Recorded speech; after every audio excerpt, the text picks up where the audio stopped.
Leviticus. Leviticus chapter 1. And the Lord called unto Moses, and spake unto him out of the tabernacle of the congregation, saying, Speak unto the children of Israel, and say unto them, If any man of you bring an offering unto the Lord, ye shall bring your offering of the cattle, even of the herd and of the flock. If his offering be a burnt sacrifice of the herd, let him offer a male without blemish. He shall offer it of his own voluntary will at the door of the tabernacle of the congregation before the Lord. And he shall put his hand upon the head of the burnt offering, and it shall be accepted for him to make atonement for him. And he shall kill the bullock before the Lord. And the priests, Aaron's sons, shall bring the blood, and sprinkle the blood round about upon the altar that is by the door of the tabernacle of the congregation. And he shall flay the burnt offering, and cut it into his pieces. And the sons of Aaron the priest shall put fire upon the altar, and lay the wood in order upon the fire. And the priests, Aaron's sons, shall lay the parts, the head and the fat, in order upon the wood that is on the fire, which is upon the altar. But his inwards and his legs shall he wash in water, and the priest shall burn all on the altar, to be a burnt sacrifice, an offering made by fire, of a sweet savor unto the Lord. And if his offering be of the flocks, namely of the sheep or of the goats, for a burnt sacrifice, he shall bring it a male without blemish. And he shall kill it on the side of the altar northward before the Lord. And the priests, Aaron's sons, shall sprinkle his blood round about upon the altar. And he shall cut it into his pieces, with his head and his fat, and the priest shall lay them in order on the wood that is on the fire which is upon the altar. But he shall wash the inwards and the legs with water, and the priest shall bring it all, and burn it upon the altar.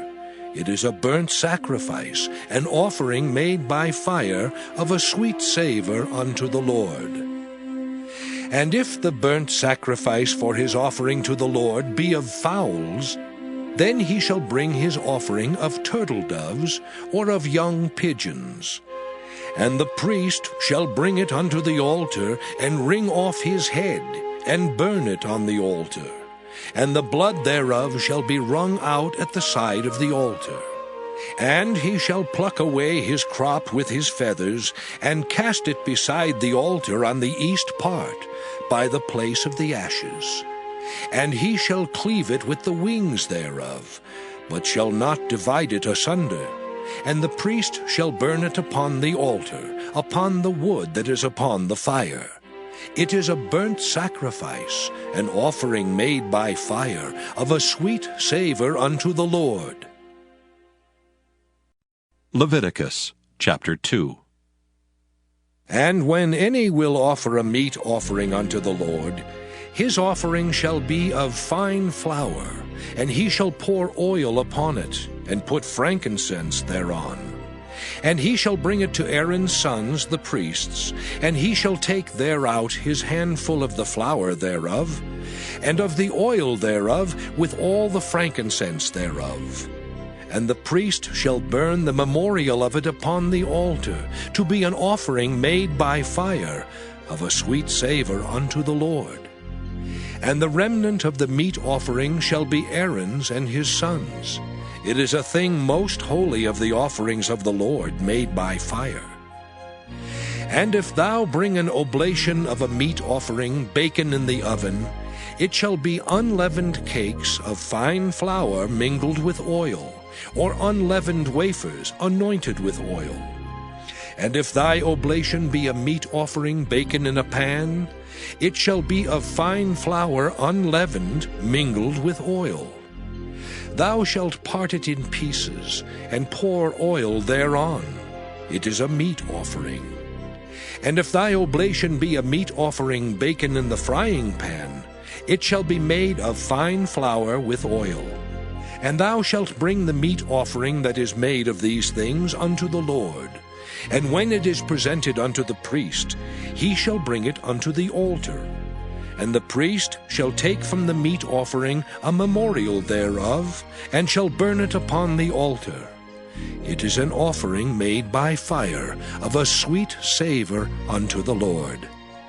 And that which is left of the meat offering shall be Aaron's and his sons'.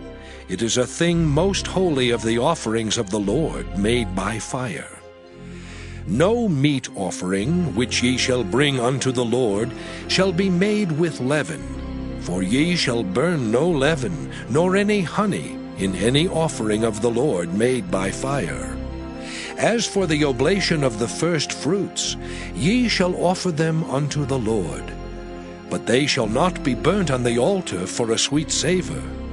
And every oblation of thy meat offering shalt thou season with salt. Neither shalt thou suffer the salt of the covenant of thy God to be lacking from thy meat offering. With all thine offerings thou shalt offer salt.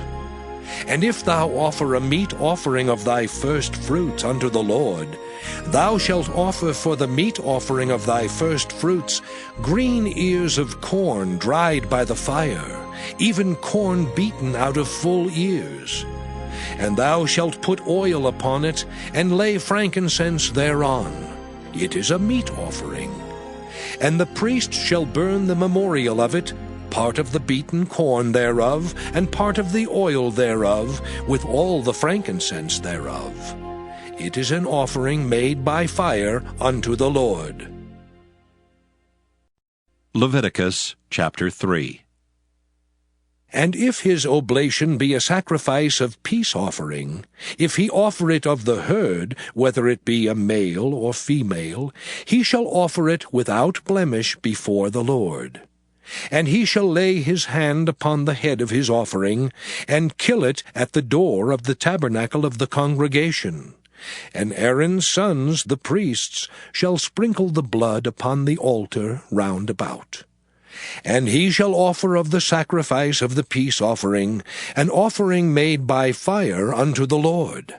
The fat that covereth the inwards, and all the fat that is upon the inwards, and the 2 kidneys, and the fat that is on them, which is by the flanks, and the caul above the liver with the kidneys, it shall he take away. And Aaron's sons shall burn it on the altar upon the burnt sacrifice, which is upon the wood that is on the fire. It is an offering made by fire, of a sweet savour unto the Lord.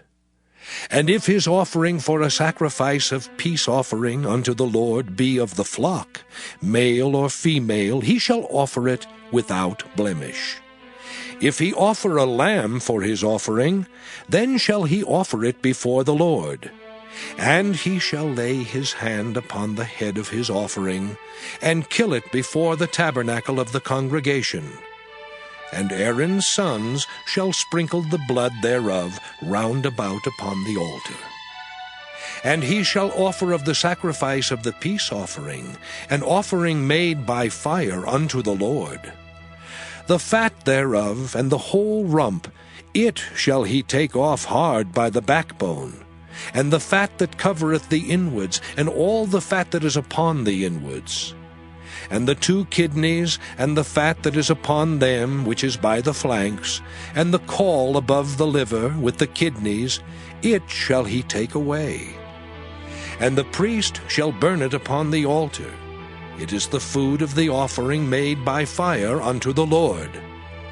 And if his offering be a goat, then he shall offer it before the Lord. And he shall lay his hand upon the head of it, and kill it before the tabernacle of the congregation. And the sons of Aaron shall sprinkle the blood thereof upon the altar round about. And he shall offer thereof his offering, even an offering made by fire unto the Lord.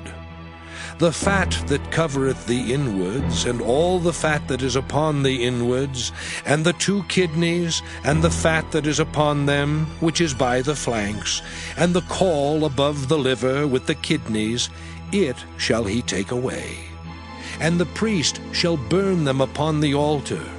It is the food of the offering made by fire for a sweet savor. All the fat is the Lord's. It shall be a perpetual statute for your generations throughout all your dwellings, that ye eat neither fat nor blood. Leviticus chapter 4. And the Lord spake unto Moses, saying, Speak unto the children of Israel, saying, If a soul shall sin through ignorance against any of the commandments of the Lord concerning things which ought not to be done, and shall do against any of them, if the priest that is anointed do sin according to the sin of the people, then let him bring for his sin, which he hath sinned, a young bullock without blemish unto the Lord for a sin offering. And he shall bring the bullock unto the door of the tabernacle of the congregation before the Lord, and shall lay his hand upon the bullock's head, and kill the bullock before the Lord. And the priest that is anointed shall take of the bullock's blood, and bring it to the tabernacle of the congregation. And the priest shall dip his finger in the blood, and sprinkle of the blood 7 times before the Lord, before the veil of the sanctuary. And the priest shall put some of the blood upon the horns of the altar of sweet incense before the Lord, which is in the tabernacle of the congregation, and shall pour all the blood of the bullock at the bottom of the altar of the burnt offering, which is at the door of the tabernacle of the congregation.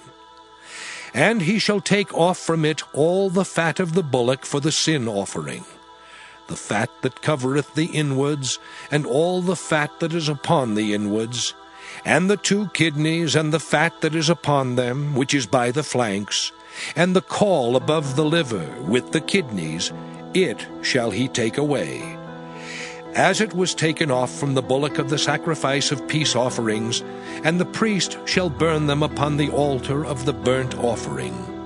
And the skin of the bullock and all his flesh, with his head and with his legs, and his inwards and his dung, even the whole bullock shall he carry forth without the camp unto a clean place, where the ashes are poured out, and burn him on the wood with fire. Where the ashes are poured out, shall he be burnt. And if the whole congregation of Israel sin through ignorance, and the thing be hid from the eyes of the assembly, and they have done somewhat against any of the commandments of the Lord concerning things which should not be done, and are guilty, when the sin which they have sinned against it is known, then the congregation shall offer a young bullock for the sin, and bring him before the tabernacle of the congregation. And the elders of the congregation shall lay their hands upon the head of the bullock before the Lord. And the bullock shall be killed before the Lord. And the priest that is anointed shall bring of the bullock's blood to the tabernacle of the congregation.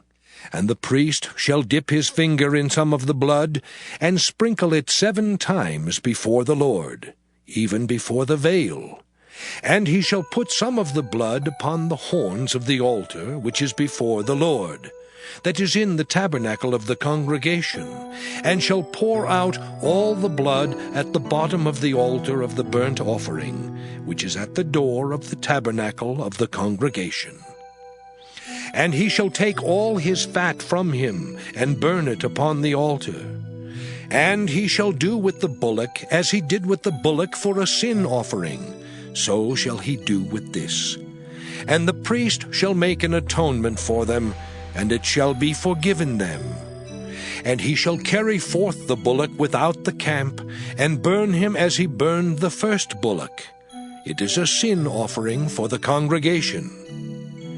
When a ruler hath sinned, and done somewhat through ignorance against any of the commandments of the Lord his God, concerning things which should not be done, and is guilty, or if his sin, wherein he hath sinned, come to his knowledge, he shall bring his offering, a kid of the goats, a male without blemish.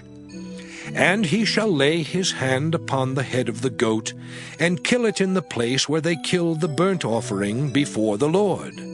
It is a sin offering.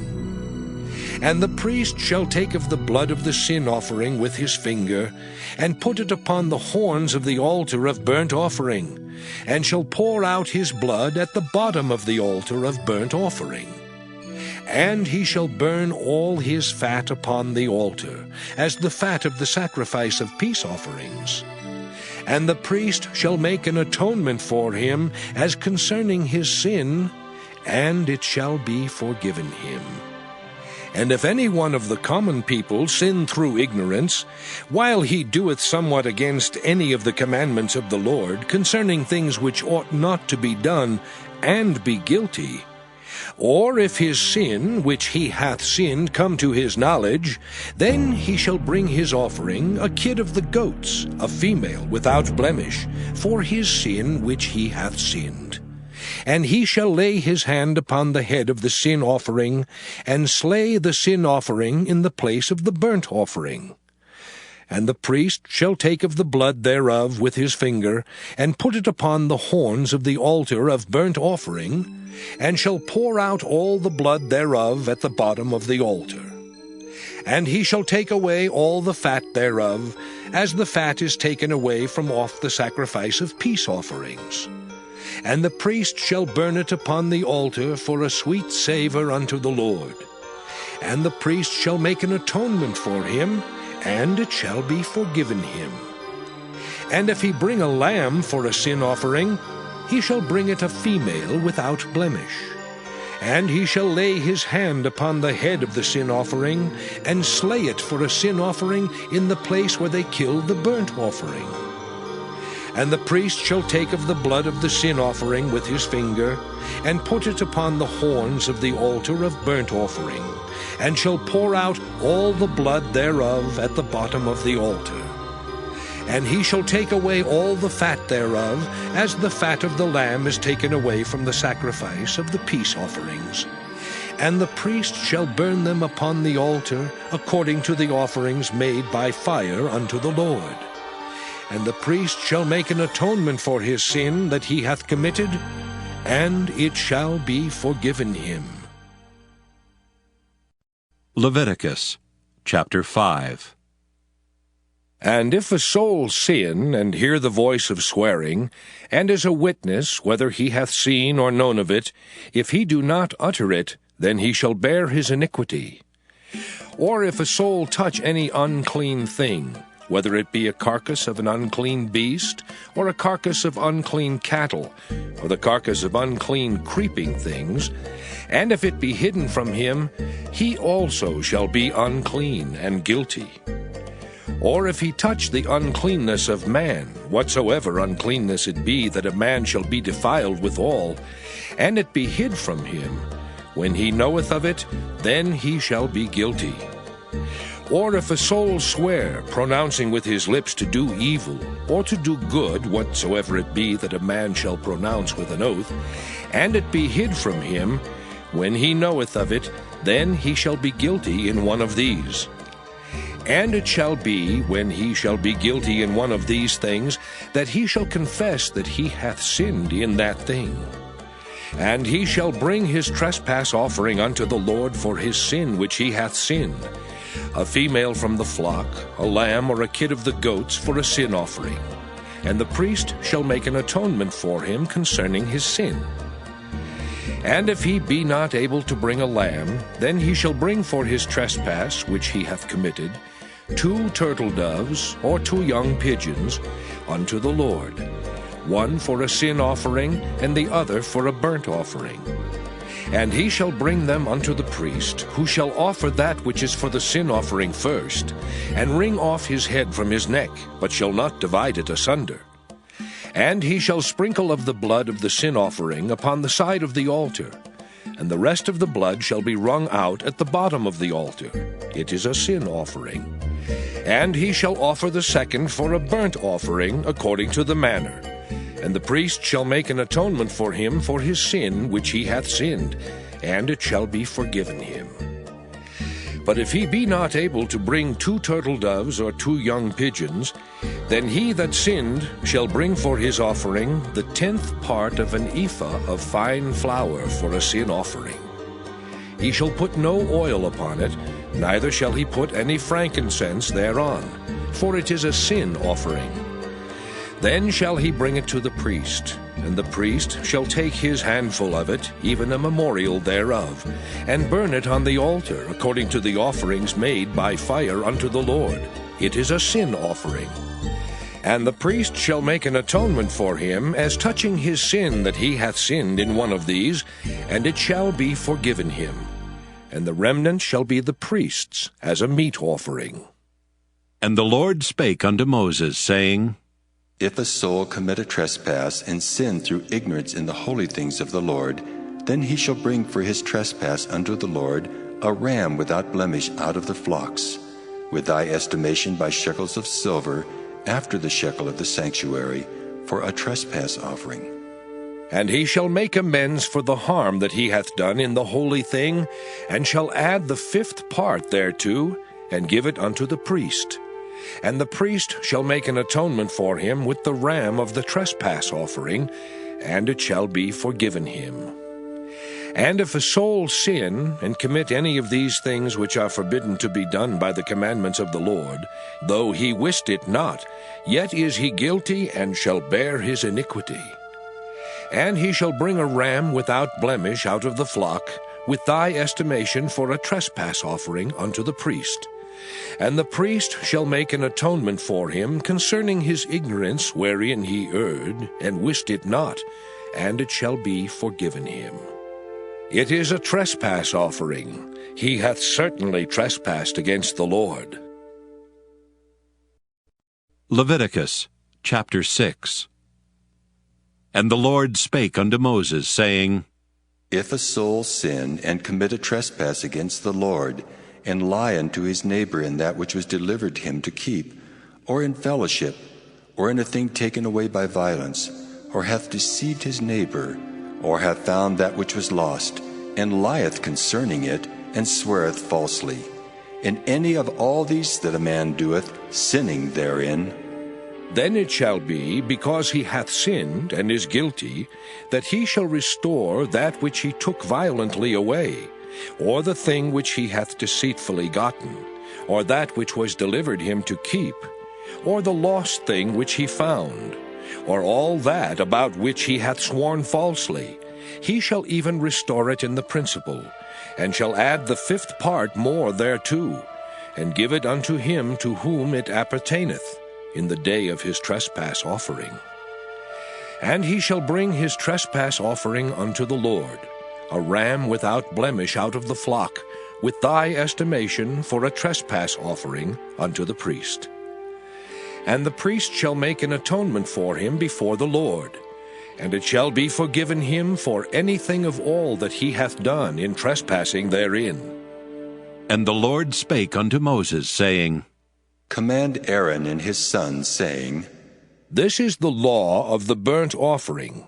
It is the burnt offering because of the burning upon the altar all night unto the morning, and the fire of the altar shall be burning in it. And the priest shall put on his linen garment, and his linen breeches shall he put upon his flesh, and take up the ashes which the fire hath consumed with the burnt offering on the altar, and he shall put them beside the altar. And he shall put off his garments, and put on other garments, and carry forth the ashes without the camp unto a clean place. And the fire upon the altar shall be burning in it, it shall not be put out. And the priest shall burn wood on it every morning, and lay the burnt offering in order upon it. And he shall burn thereon the fat of the peace offerings. The fire shall ever be burning upon the altar, it shall never go out. And this is the law of the meat offering.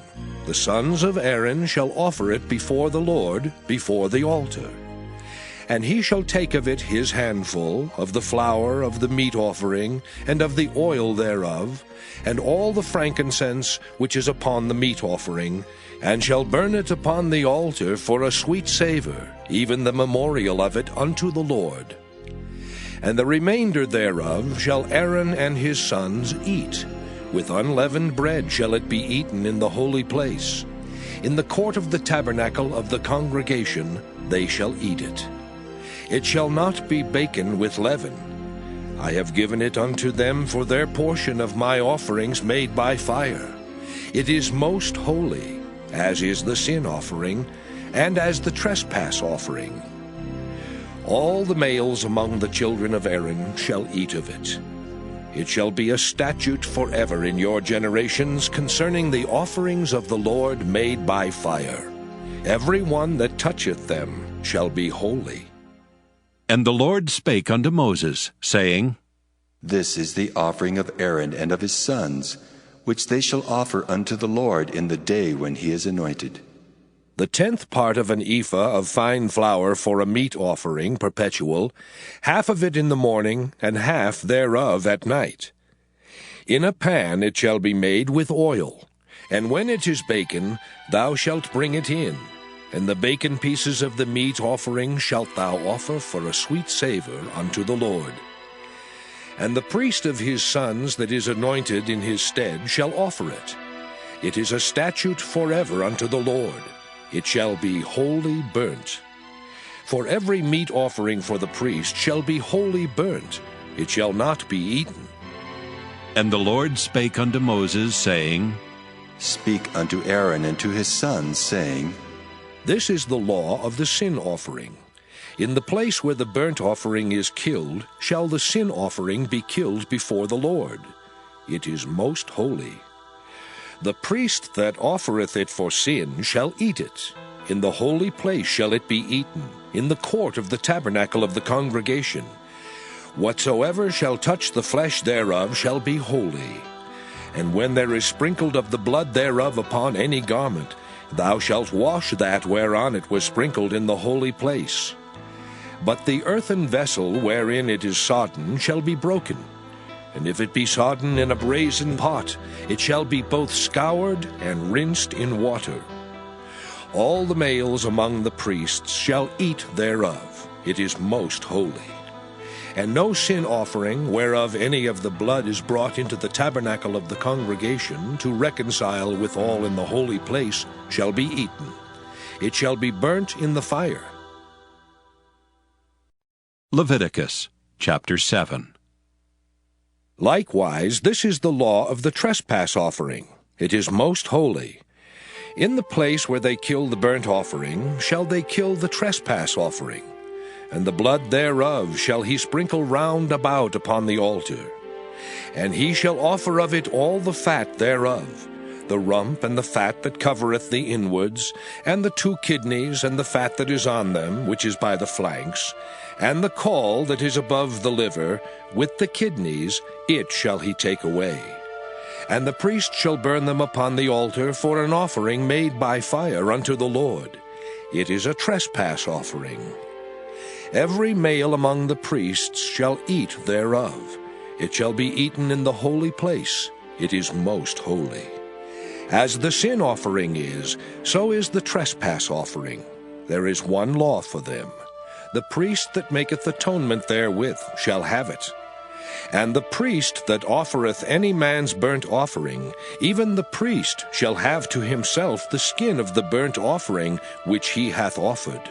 And all the meat offering that is baken in the oven, and all that is dressed in the frying pan and in the pan, shall be the priest's that offereth it. And every meat offering mingled with oil and dry shall all the sons of Aaron have, one as much as another. And this is the law of the sacrifice of peace offerings, which he shall offer unto the Lord. If he offer it for a thanksgiving, then he shall offer with the sacrifice of thanksgiving unleavened cakes mingled with oil, and unleavened wafers anointed with oil, and cakes mingled with oil of fine flour, fried. Besides the cakes, he shall offer for his offering leavened bread with the sacrifice of thanksgiving of his peace offerings. And of it he shall offer one out of the whole oblation for an heave offering unto the Lord. And it shall be the priest's that sprinkleth the blood of the peace offerings. And the flesh of the sacrifice of his peace offerings for thanksgiving shall be eaten the same day that it is offered. He shall not leave any of it until the morning.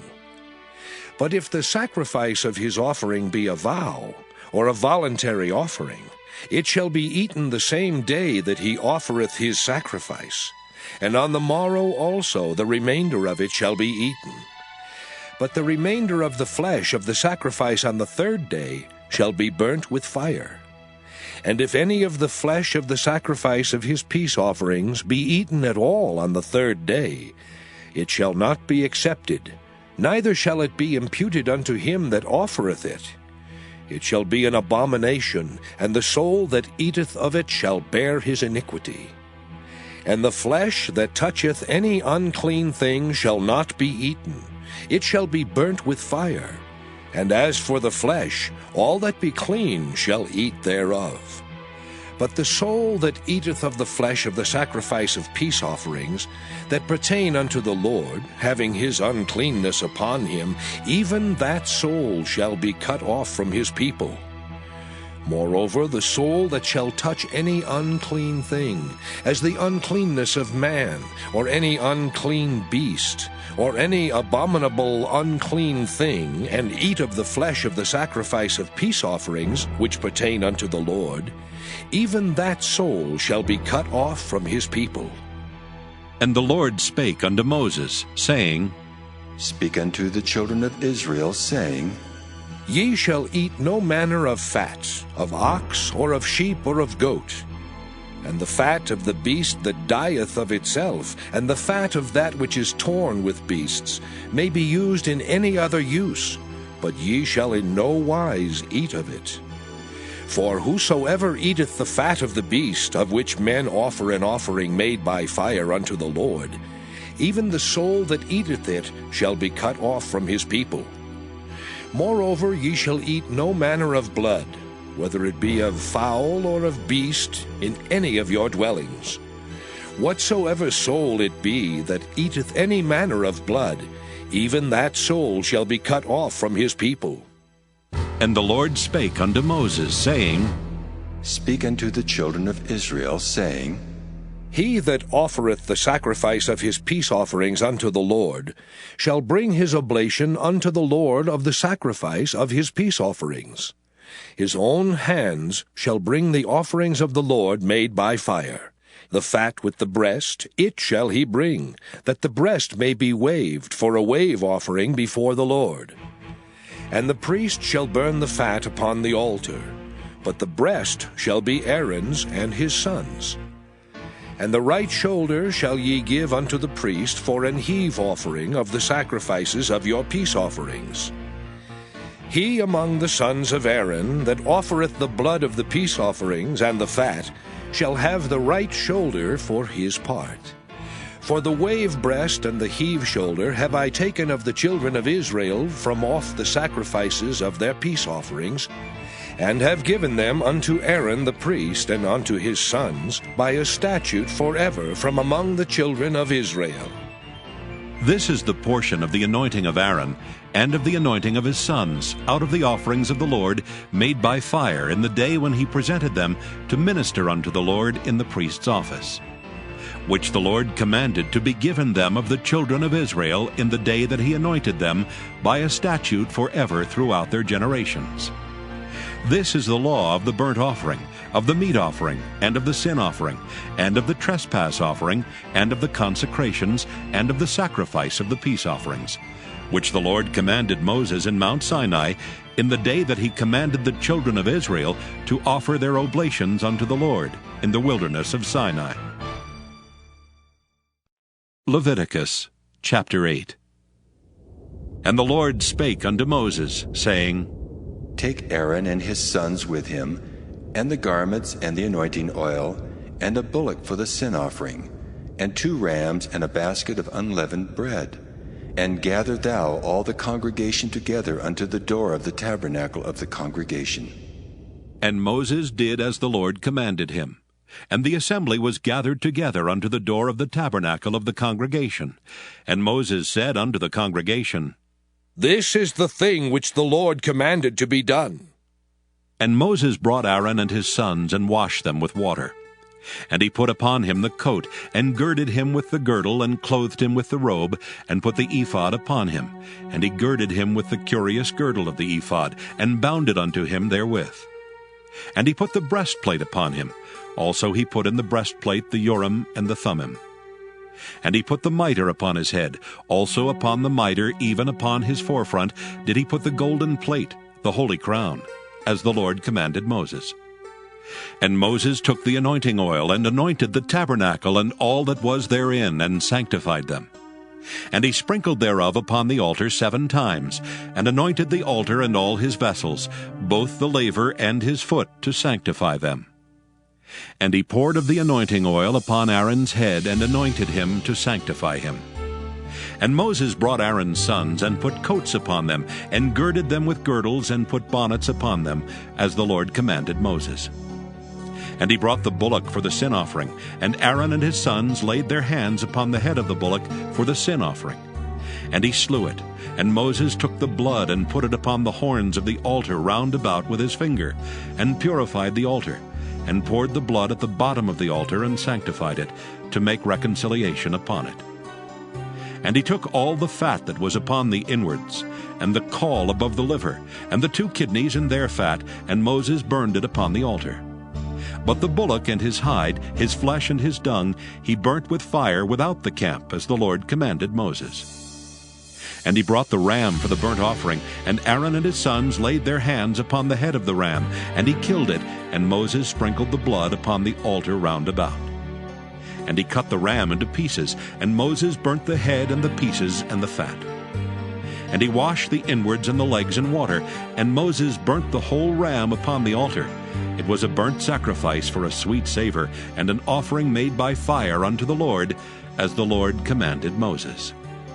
And he brought the other ram, the ram of consecration, and Aaron and his sons laid their hands upon the head of the ram, and he slew it.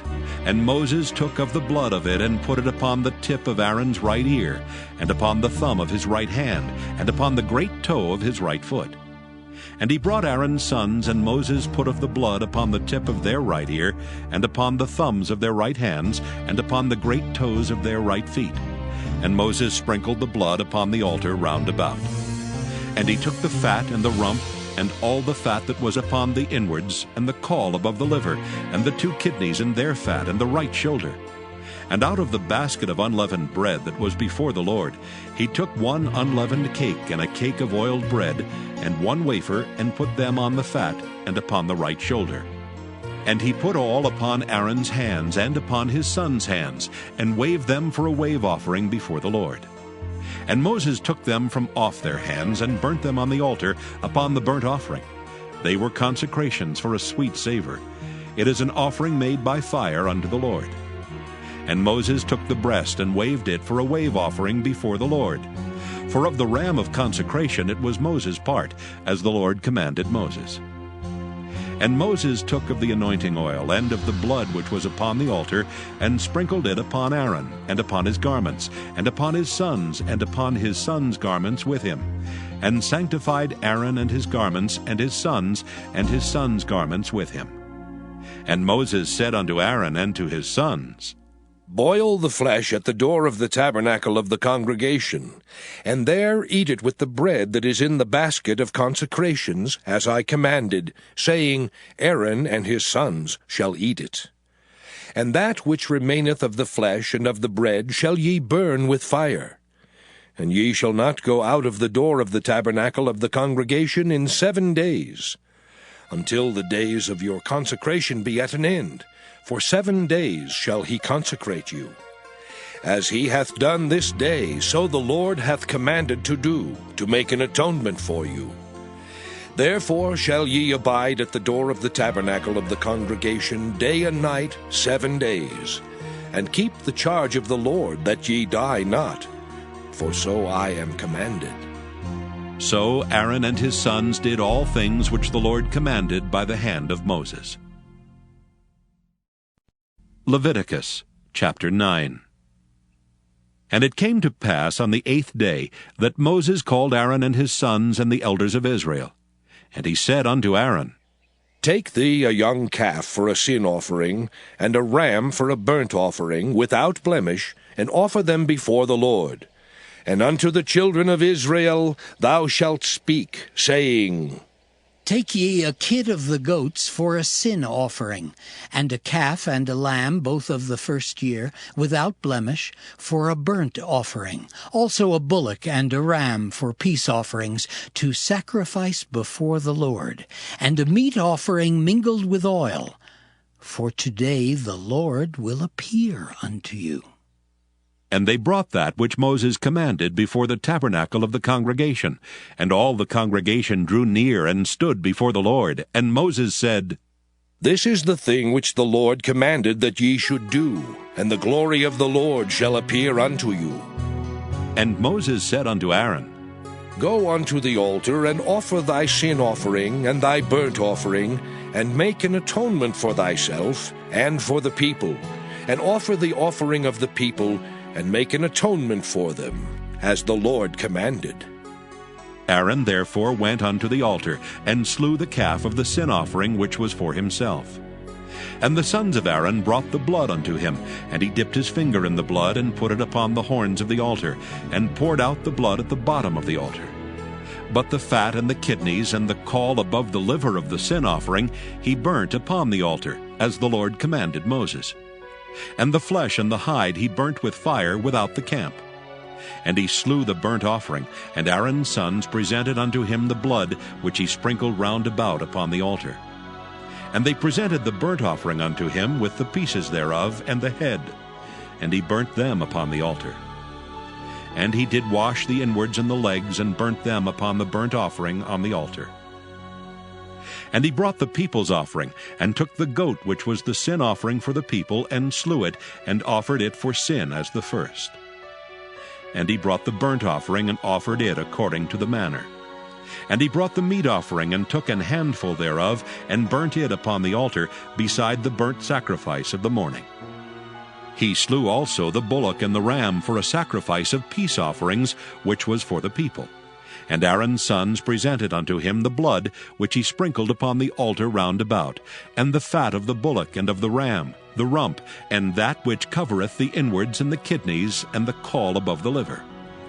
And they put the fat upon the breasts, and he burnt the fat upon the altar. And the breasts and the right shoulder Aaron waved for a wave offering before the Lord, as Moses commanded. And Aaron lifted up his hand toward the people, and blessed them, and came down from offering of the sin offering, and the burnt offering, and peace offerings. And Moses and Aaron went into the tabernacle of the congregation, and came out and blessed the people, and the glory of the Lord appeared unto all the people. And there came a fire out from before the Lord, and consumed upon the altar the burnt offering and the fat, which when all the people saw, they shouted, and fell on their faces. Leviticus chapter 10. And Nadab and Abihu the sons of Aaron took either of them his censer, and put fire therein, and put incense thereon, and offered strange fire before the Lord, which he commanded them not. And there went out fire from the Lord, and devoured them, and they died before the Lord. Then Moses said unto Aaron, This is it that the Lord spake, saying, I will be sanctified in them that come nigh me, and before all the people I will be glorified. And Aaron held his peace. And Moses called Mishael and Elzaphan, the sons of Uzziel, the uncle of Aaron, and said unto them, Come near, carry your brethren from before the sanctuary out of the camp. So they went near, and carried them in their coats out of the camp, as Moses had said. And Moses said unto Aaron, and unto Eleazar, and unto Ithamar his sons, Uncover not your heads, neither rend your clothes, lest ye die, and lest wrath come upon all the people. But let your brethren, the whole house of Israel, bewail the burning which the Lord hath kindled.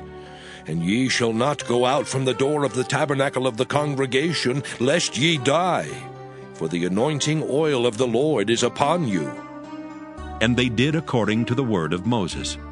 And the Lord spake unto Aaron, saying, Do not drink wine nor strong drink, thou nor thy sons with thee, when ye go into the tabernacle of the congregation, lest ye die. It shall be a statute forever throughout your generations, and that ye may put difference between holy and unholy, and between unclean and clean, and that ye may teach the children of Israel all the statutes which the Lord has spoken unto them by the hand of Moses.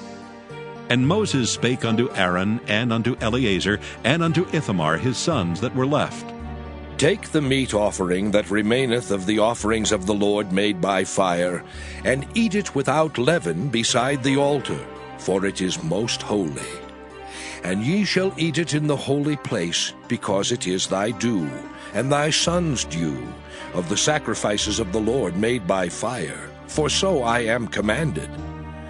And the wave breast and heave shoulder shall ye eat in a clean place, thou and thy sons and thy daughters with thee, for they be thy due, and thy sons' due, which are given out of the sacrifices of peace offerings of the children of Israel. The heave shoulder and the wave breast shall they bring with the offerings made by fire of the fat, to wave it for a wave offering before the Lord. And it shall be thine and thy sons with thee, by a statute forever, as the Lord hath commanded. And Moses diligently sought the goat of the sin offering, and behold, it was burnt. And he was angry with Eleazar and Ithamar, the sons of Aaron, which were left alive, saying, Wherefore have ye not eaten the sin offering in the holy place, seeing it is most holy? And God hath given it you to bear the iniquity of the congregation, to make atonement for them before the Lord. Behold, the blood of it was not brought in within the holy place. Ye should indeed have eaten it in the holy place, as I commanded. And Aaron said unto Moses, Behold, this day have they offered their sin offering and their burnt offering before the Lord, and such things have befallen me. And if I had eaten the sin offering today, should it have been accepted in the sight of the Lord? And when Moses heard that, he was content. Leviticus chapter 11. And the Lord spake unto Moses and to Aaron, saying unto them, Speak unto the children of Israel, saying, These are the beasts which ye shall eat among all the beasts that are on the earth. Whatsoever parteth the hoof, and is cloven-footed, and cheweth the cud among the beasts, that shall ye eat. Nevertheless, these shall ye not eat of them that chew the cud, or of them that divide the hoof, as the camel, because he cheweth the cud, but divideth not the hoof. He is unclean unto you. And the coney, because he cheweth the cud, but divideth not the hoof. He is unclean unto you. And the hare, because he cheweth the cud, but divideth not the hoof. He is unclean unto you. And the swine, though he divide the hoof, and be cloven-footed, yet he cheweth not the cud. He is unclean to you. Of their flesh shall ye not eat, and their carcass shall ye not touch. They are unclean to you. These shall ye eat of all that are in the waters. Whatsoever hath fins and scales in the waters, in the seas and in the rivers, them shall ye eat. And all that have not fins and scales in the seas and in the rivers, of all that move in the waters, and of any living thing which is in the waters, they shall be an abomination unto you. They shall be even an abomination unto you. Ye shall not eat of their flesh, but ye shall have their carcasses in abomination. Whatsoever hath no fins nor scales in the waters, that shall be an abomination unto you. And these are they which ye shall have in abomination among the fowls. They shall not be eaten, they are an abomination: the eagle, and the ossifrage, and the osprey, and the vulture, and the kite after his kind, every raven after his kind, and the owl, and the nighthawk, and the cuckoo, and the hawk after his kind, and the little owl, and the cormorant, and the great owl, and the swan, and the pelican, and the gyre eagle, and the stork, the heron after her kind, and the lapwing, and the bat. All fowls that creep, going upon all four, shall be an abomination unto you. Yet these may ye eat of every flying, creeping thing that goeth upon all four, which have legs above their feet to leap withal upon the earth. Even these of them ye may eat, the locust after his kind, and the bald locust after his kind, and the beetle after his kind, and the grasshopper after his kind. But all other flying, creeping things which have 4 feet shall be an abomination unto you. And for these ye shall be unclean. Whosoever toucheth the carcass of them shall be unclean until the even. And whosoever beareth aught of the carcass of them shall wash his clothes, and be unclean until the even. The carcasses of every beast which divideth the hoof, and is not cloven-footed, nor cheweth the cud, are unclean unto you. Every one that toucheth them shall be unclean. And whatsoever goeth upon his paws among all manner of beasts that go on all 4, those are unclean unto you. Whoso toucheth their carcass shall be unclean until the even. And he that beareth the carcass of them shall wash his clothes, and be unclean until the even. They are unclean unto you. These also shall be unclean unto you among the creeping things that creep upon the earth, the weasel and the mouse, and the tortoise after his kind, and the ferret, and the chameleon, and the lizard, and the snail, and the mole. These are unclean to you among all that creep. Whosoever doth touch them when they be dead shall be unclean until the even. And upon whatsoever any of them when they are dead doth fall, it shall be unclean, whether it be any vessel of wood or raiment or skin or sack, whatsoever vessel it be, wherein any work is done, it must be put into water, and it shall be unclean until the even. So it shall be cleansed. And every earthen vessel whereinto any of them falleth, whatsoever is in it shall be unclean, and ye shall break it. Of all meat which may be eaten, that on which such water cometh shall be unclean.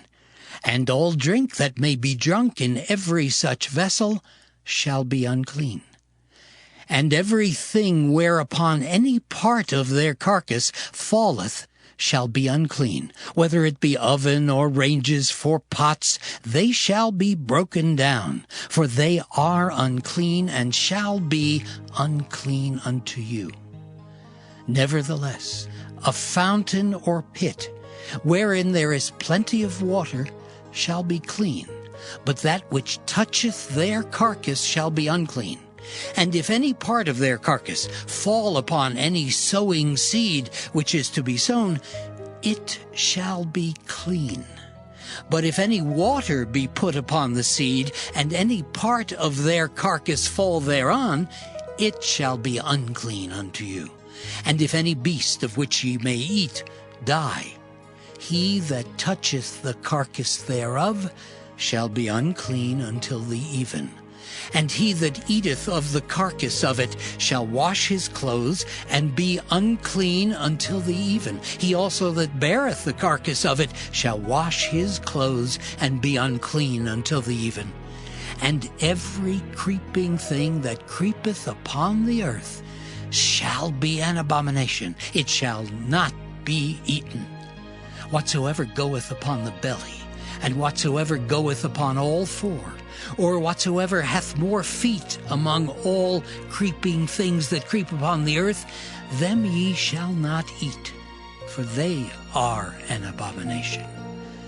Ye shall not make yourselves abominable with any creeping thing that creepeth, Neither shall ye make yourselves unclean with them, that ye should be defiled thereby. For I am the Lord your God. Ye shall therefore sanctify yourselves, and ye shall be holy, for I am holy. Neither shall ye defile yourselves with any manner of creeping thing that creepeth upon the earth. For I am the Lord that bringeth you up out of the land of Egypt to be your God. Ye shall therefore be holy, for I am holy. This is the law of the beasts and of the fowl, and of every living creature that moveth in the waters, and of every creature that creepeth upon the earth, to make a difference between the unclean and the clean, and between the beast that may be eaten and the beast that may not be eaten. Leviticus chapter 12. And the Lord spake unto Moses, saying, Speak unto the children of Israel, saying, If a woman have conceived seed and born a man-child, then she shall be unclean 7 days. According to the days of the separation for her infirmity shall she be unclean. And in the 8th day the flesh of his foreskin shall be circumcised. And she shall then continue in the blood of her purifying 33 days. She shall touch no hallowed thing, nor come into the sanctuary until the days of her purifying be fulfilled. But if she bear a maid child, then she shall be unclean 2 weeks, as in her separation, and she shall continue in the blood of her purifying 66 days. And when the days of her purifying are fulfilled, for a son or for a daughter, she shall bring a lamb of the 1st year for a burnt offering, and a young pigeon or a turtle dove for a sin offering unto the door of the tabernacle of the congregation, unto the priest, who shall offer it before the Lord, and make an atonement for her, and she shall be cleansed from the issue of her blood. This is the law for her that hath borne a male or a female. And if she be not able to bring a lamb, then she shall bring 2 turtles, or 2 young pigeons, the one for the burnt offering, and the other for a sin offering. And the priest shall make an atonement for her, and she shall be clean. Leviticus chapter 13. And the Lord spake unto Moses and Aaron, saying, When a man shall have in the skin of his flesh a rising, a scab or bright spot, and it be in the skin of his flesh like the plague of leprosy, then he shall be brought unto Aaron the priest, or unto one of his sons, the priests. And the priest shall look on the plague in the skin of the flesh, and when the hair in the plague is turned white, and the plague in sight be deeper than the skin of his flesh, it is a plague of leprosy, and the priest shall look on him and pronounce him unclean. If the bright spot be white in the skin of his flesh, and in sight be not deeper than the skin, and the hair thereof be not turned white, then the priest shall shut up him that hath the plague 7 days. And the priest shall look on him the 7th day, and behold, if the plague in his sight be at a stay, and the plague spread not in the skin, then the priest shall shut him up 7 days more. And the priest shall look on him again the 7th day, and behold, if the plague be somewhat dark, and the plague spread not in the skin, the priest shall pronounce him clean. It is but a scab, and he shall wash his clothes and be clean. But if the scab spread much abroad in the skin, after that he hath been seen of the priest for his cleansing, he shall be seen of the priest again. And if the priest see that, behold, the scab spreadeth in the skin, then the priest shall pronounce him unclean. It is a leprosy. When the plague of leprosy is in a man, then he shall be brought unto the priest. And the priest shall see him, and behold, if the rising be white in the skin, and it have turned the hair white, and there be quick raw flesh in the rising, it is an old leprosy in the skin of his flesh, and the priest shall pronounce him unclean, and shall not shut him up, for he is unclean. And if a leprosy break out abroad in the skin, and the leprosy cover all the skin of him that hath the plague, from his head even to his foot, wheresoever the priest looketh, then the priest shall consider. And behold, if the leprosy have covered all his flesh, he shall pronounce him clean that hath the plague. It is all turned white, he is clean. But when raw flesh appeareth in him, he shall be unclean. And the priest shall see the raw flesh, and pronounce him to be unclean. For the raw flesh is unclean, it is a leprosy. Or if the raw flesh turn again, and be changed unto white, he shall come unto the priest. And the priest shall see him, and behold, if the plague be turned into white, then the priest shall pronounce him clean that hath the plague. He is clean. The flesh also, in which, even in the skin thereof, was a boil, and is healed, and in the place of the boil there be a white rising, or a bright spot, white and somewhat reddish, and it be showed to the priest. And if, when the priest seeth it, behold, it be in sight lower than the skin, and the hair thereof be turned white, the priest shall pronounce him unclean. It is a plague of leprosy broken out of the boil. But if the priest look on it, and behold, there be no white hairs therein, and if it be not lower than the skin, but be somewhat dark, then the priest shall shut him up 7 days. And if it spread much abroad in the skin, then the priest shall pronounce him unclean. It is a plague. But if the bright spot stay in his place and spread not, it is a burning boil, and the priest shall pronounce him clean. Or if there be any flesh in the skin whereof there is a hot burning, and the quick flesh that burneth have a white bright spot, somewhat reddish or white, then the priest shall look upon it, and behold, if the hair in the bright spot be turned white, and it be in sight deeper than the skin, it is a leprosy broken out of the burning, wherefore the priest shall pronounce him unclean. It is the plague of leprosy. But if the priest look on it, and behold, there be no white hair in the bright spot, and it be no lower than the other skin, but be somewhat dark, then the priest shall shut him up 7 days. And the priest shall look upon him the 7th day, and if it be spread much abroad in the skin, then the priest shall pronounce him unclean. It is the plague of leprosy. And if the bright spot stay in his place, and spread not in the skin, but it be somewhat dark, it is a rising of the burning, and the priest shall pronounce him clean, for it is an inflammation of the burning.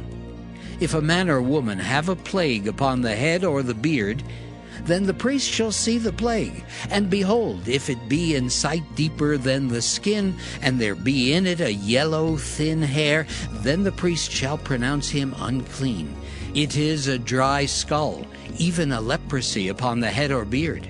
And if the priest look on the plague of the skull, and behold, it be not in sight deeper than the skin, and that there is no black hair in it, then the priest shall shut up him that hath the plague of the skull 7 days.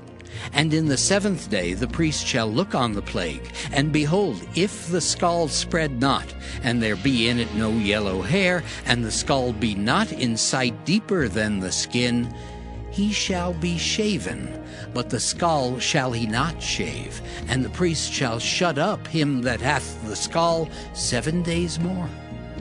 And in the 7th day the priest shall look on the skull, and behold, if the skull be not spread in the skin, nor be in sight deeper than the skin, then the priest shall pronounce him clean, and he shall wash his clothes and be clean. But if the scald spread much in the skin after his cleansing, then the priest shall look on him, and behold, if the scald be spread in the skin, the priest shall not seek for yellow hair. He is unclean.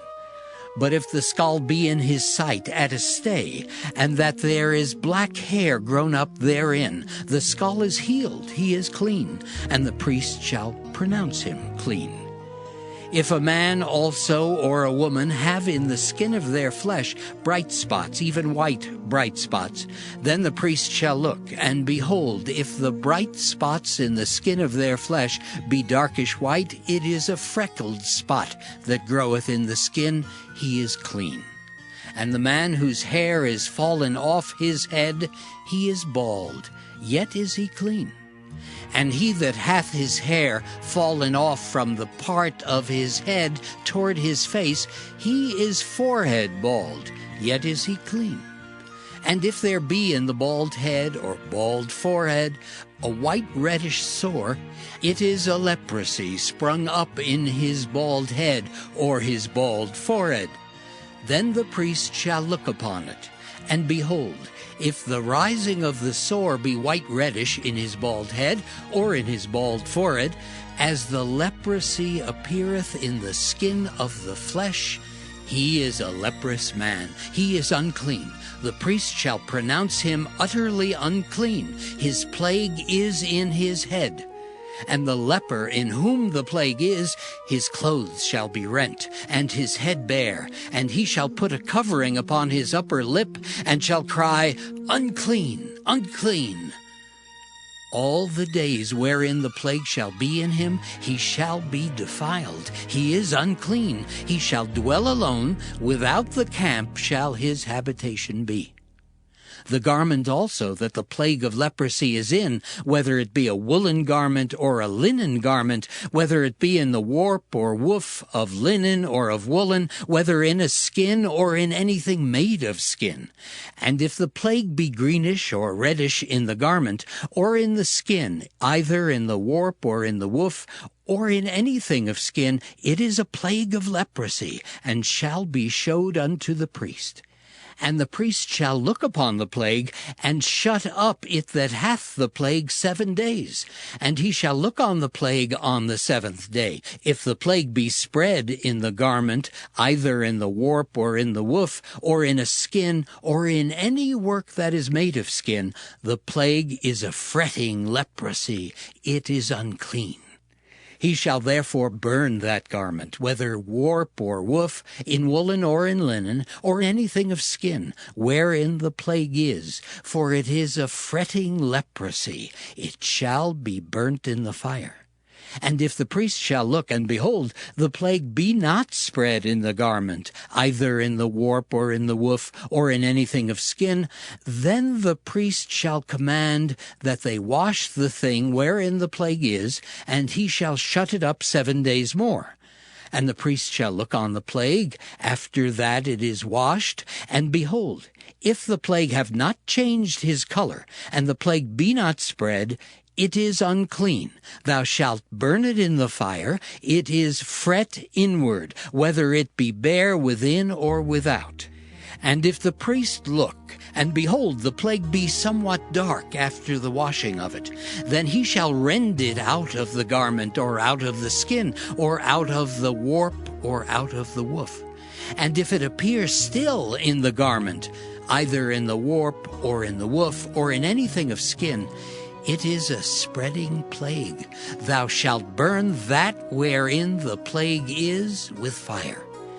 And the garment, either warp or woof, or whatsoever thing of skin it be, which thou shalt wash, if the plague be departed from them, then it shall be washed the 2nd time, and shall be clean. This is the law of the plague of leprosy in a garment of woolen or linen, either in the warp or woof, or anything of skins, to pronounce it clean or to pronounce it unclean. Leviticus chapter 14. And the Lord spake unto Moses, saying, This shall be the law of the leper in the day of his cleansing.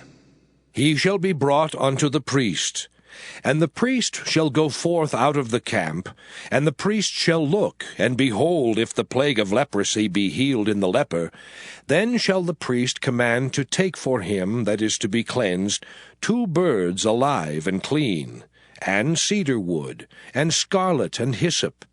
And the priest shall command that one of the birds be killed in an earthen vessel over running water.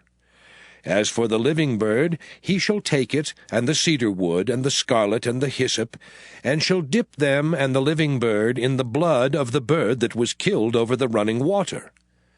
And he shall sprinkle upon him that is to be cleansed from the leprosy 7 times, and shall pronounce him clean, and shall let the living bird loose into the open field.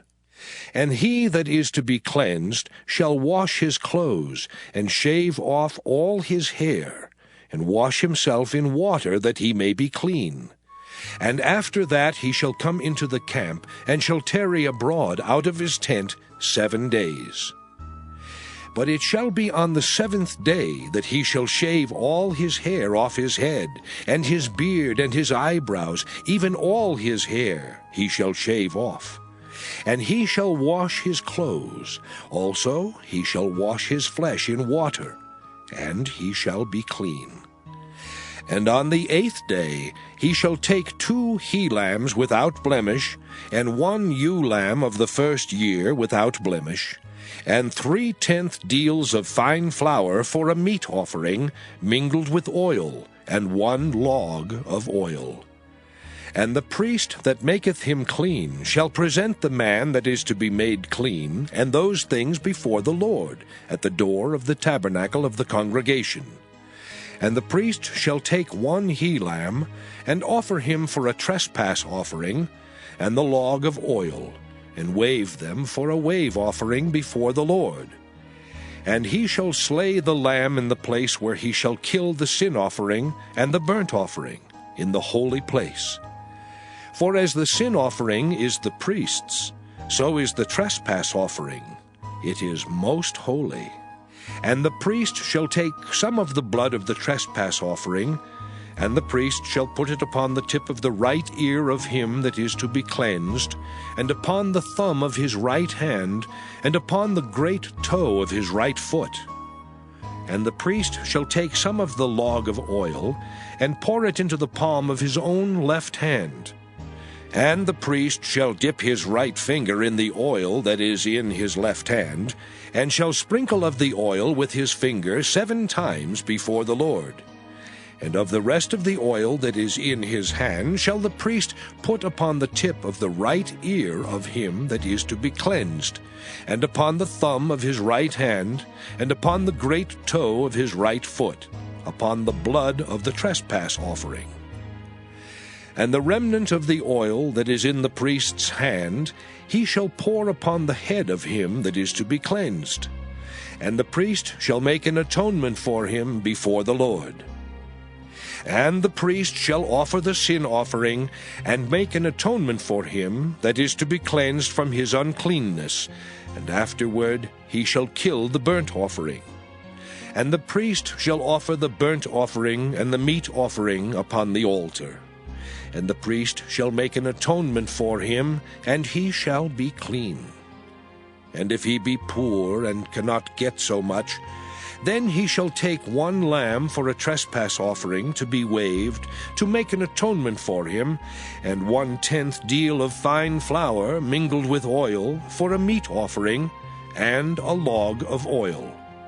And 2 turtle doves, or 2 young pigeons, such as he is able to get, and the one shall be a sin offering, and the other a burnt offering.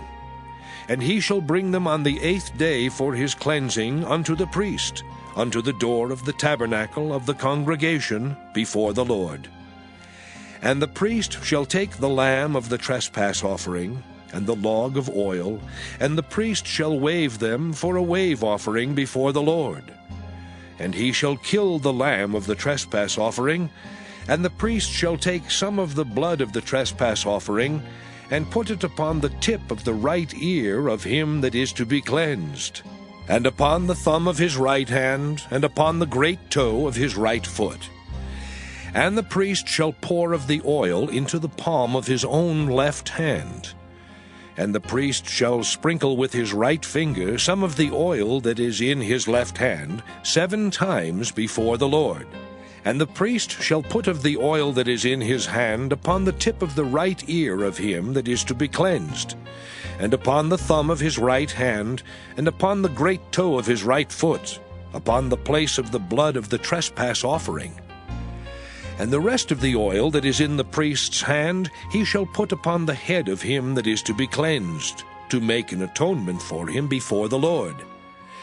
And he shall offer the one of the turtle doves, or of the young pigeons, such as he can get, even such as he is able to get, the one for a sin offering, and the other for a burnt offering with the meat offering. And the priest shall make an atonement for him that is to be cleansed before the Lord. This is the law of him in whom is the plague of leprosy, whose hand is not able to get that which pertaineth to his cleansing. And the Lord spake unto Moses and unto Aaron, saying, When ye be come into the land of Canaan, which I give to you for a possession, and I put the plague of leprosy in a house of the land of your possession, and he that owneth the house shall come and tell the priest, saying, It seemeth to me there is, as it were, a plague in the house.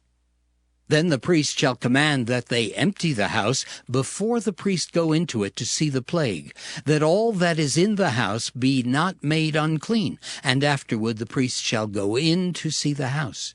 And he shall look on the plague, and behold, if the plague be in the walls of the house, with hollow strakes, greenish or reddish, which in sight are lower than the wall, then the priest shall go out of the house to the door of the house, and shut up the house 7 days.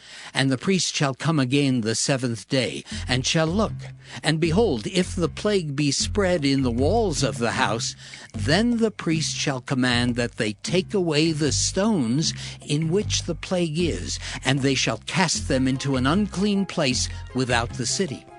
And he shall cause the house to be scraped within round about, and they shall pour out the dust that they scrape off without the city into an unclean place. And they shall take other stones, and put them in the place of those stones. And he shall take other mortar, and shall plaster the house. And if the plague come again, and break out in the house, after that he hath taken away the stones, and after he hath scraped the house, and after it is plastered, then the priest shall come and look. And behold, if the plague be spread in the house, it is a fretting leprosy in the house, it is unclean. And he shall break down the house, the stones of it, and the timber thereof, and all the mortar of the house, and he shall carry them forth out of the city into an unclean place. Moreover, he that goeth into the house all the while that it is shut up shall be unclean until the even. And he that lieth in the house shall wash his clothes, and he that eateth in the house shall wash his clothes. And if the priest shall come in and look upon it, and behold, the plague hath not spread in the house after the house was plastered, then the priest shall pronounce the house clean, because the plague is healed. And he shall take to cleanse the house 2 birds, and cedar wood, and scarlet, and hyssop. And he shall kill the one of the birds in an earthen vessel over running water.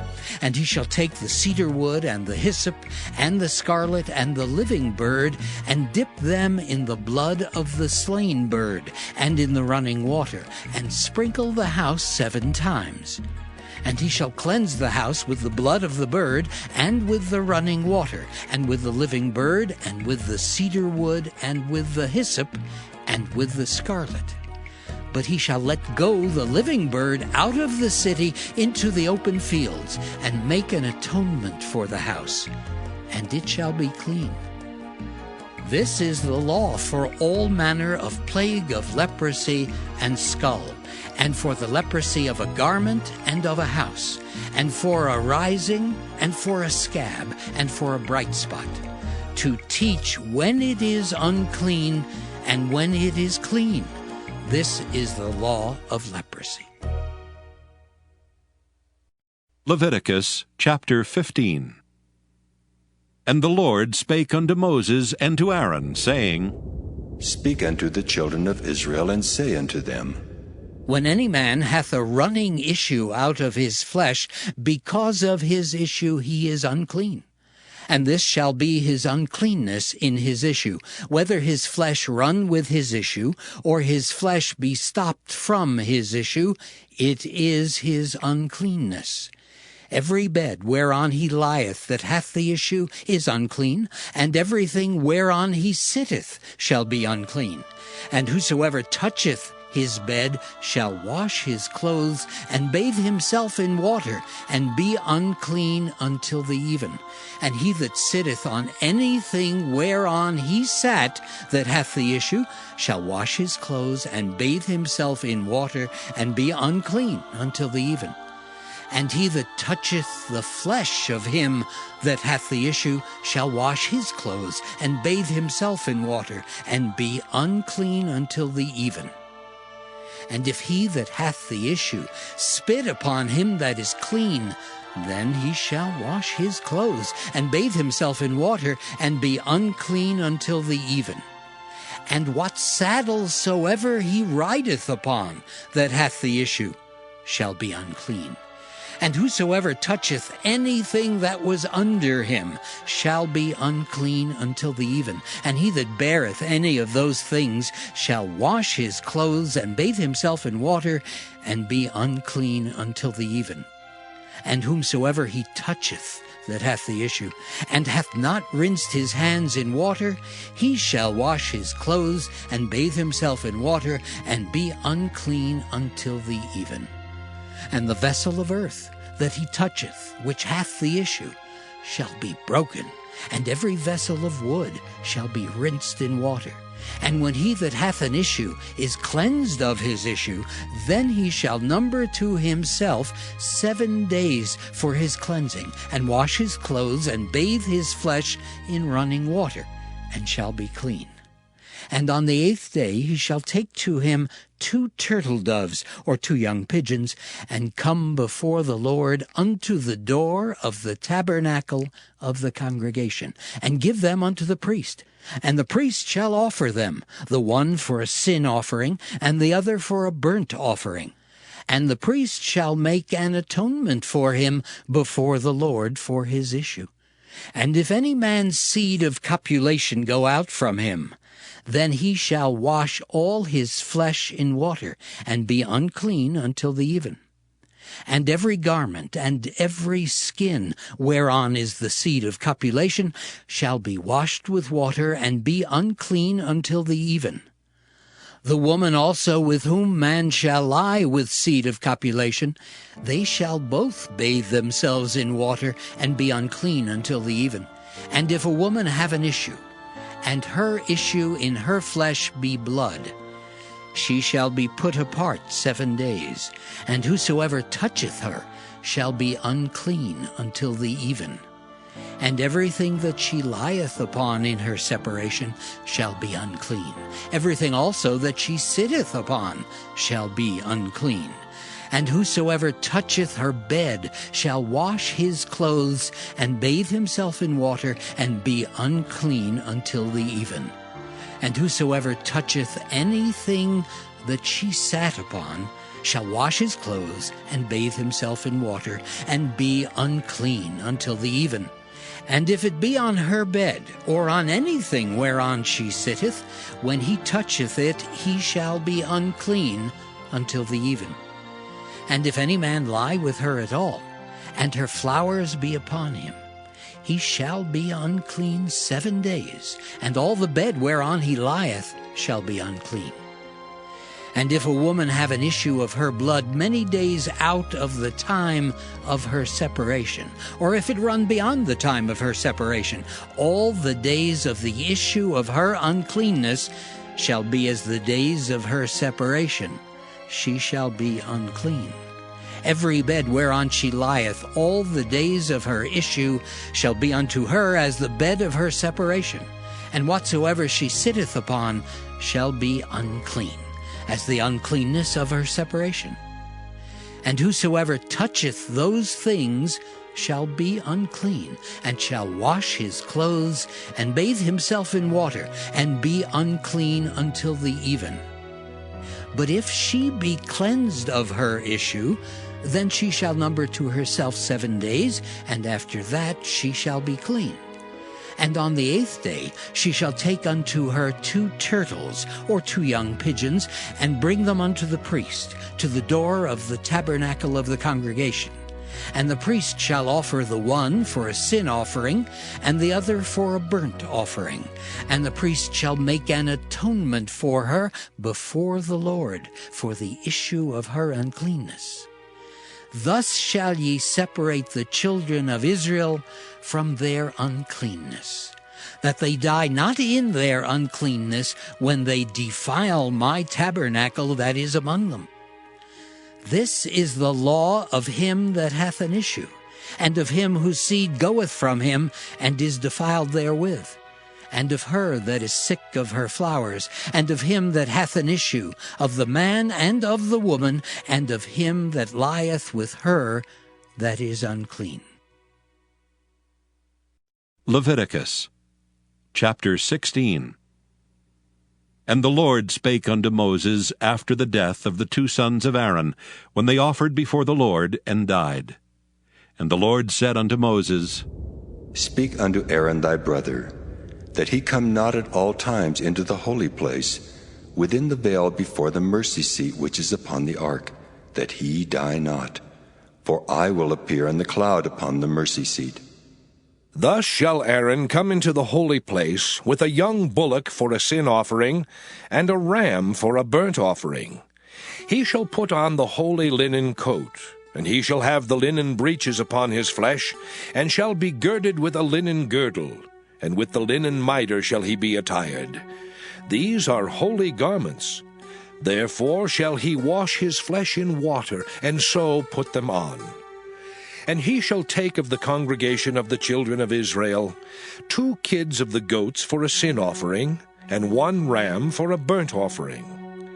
And Aaron shall offer his bullock of the sin offering, which is for himself, and make an atonement for himself and for his house. And he shall take the 2 goats, and present them before the Lord at the door of the tabernacle of the congregation. And Aaron shall cast lots upon the 2 goats, 1 lot for the Lord, and the other lot for the scapegoat. And Aaron shall bring the goat upon which the Lord's lot fell, and offer him for a sin offering. But the goat on which the lot fell to be the scapegoat shall be presented alive before the Lord, to make an atonement with him, and to let him go for a scapegoat into the wilderness. And Aaron shall bring the bullock of the sin offering, which is for himself, and shall make an atonement for himself and for his house, and shall kill the bullock of the sin offering, which is for himself. And he shall take a censer full of burning coals of fire from off the altar before the Lord, and his hands full of sweet incense beaten small, and bring it within the veil. And he shall put the incense upon the fire before the Lord, that the cloud of the incense may cover the mercy seat that is upon the testimony, that he die not. And he shall take of the blood of the bullock, and sprinkle it with his finger upon the mercy seat eastward. And before the mercy seat shall he sprinkle of the blood with his finger 7 times. Then shall he kill the goat of the sin offering that is for the people, and bring his blood within the veil, and do with that blood as he did with the blood of the bullock, and sprinkle it upon the mercy seat, and before the mercy seat. And he shall make an atonement for the holy place, because of the uncleanness of the children of Israel, and because of their transgressions in all their sins. And so shall he do for the tabernacle of the congregation, that remaineth among them in the midst of their uncleanness.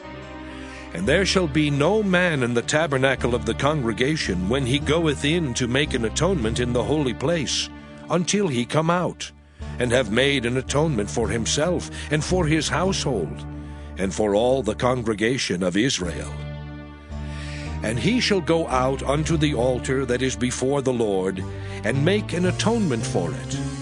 and shall take of the blood of the bullock and of the blood of the goat, and put it upon the horns of the altar round about.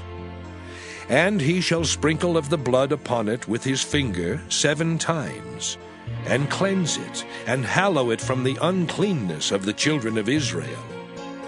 And when he hath made an end of reconciling the holy place, and the tabernacle of the congregation, and the altar, he shall bring the live goat.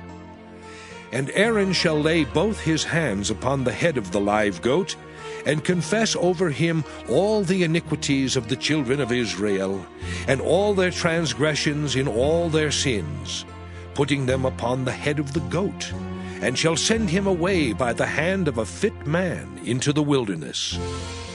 And the goat shall bear upon him all their iniquities unto a land not inhabited, and he shall let go the goat in the wilderness.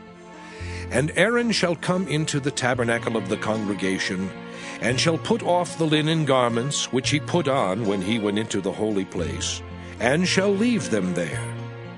And he shall wash his flesh with water in the holy place, and put on his garments, and come forth, and offer his burnt offering, and the burnt offering of the people, and make an atonement for himself and for the people. And the fat of the sin offering shall he burn upon the altar. And he that let go the goat for the scapegoat shall wash his clothes, and bathe his flesh in water, and afterward come into the camp.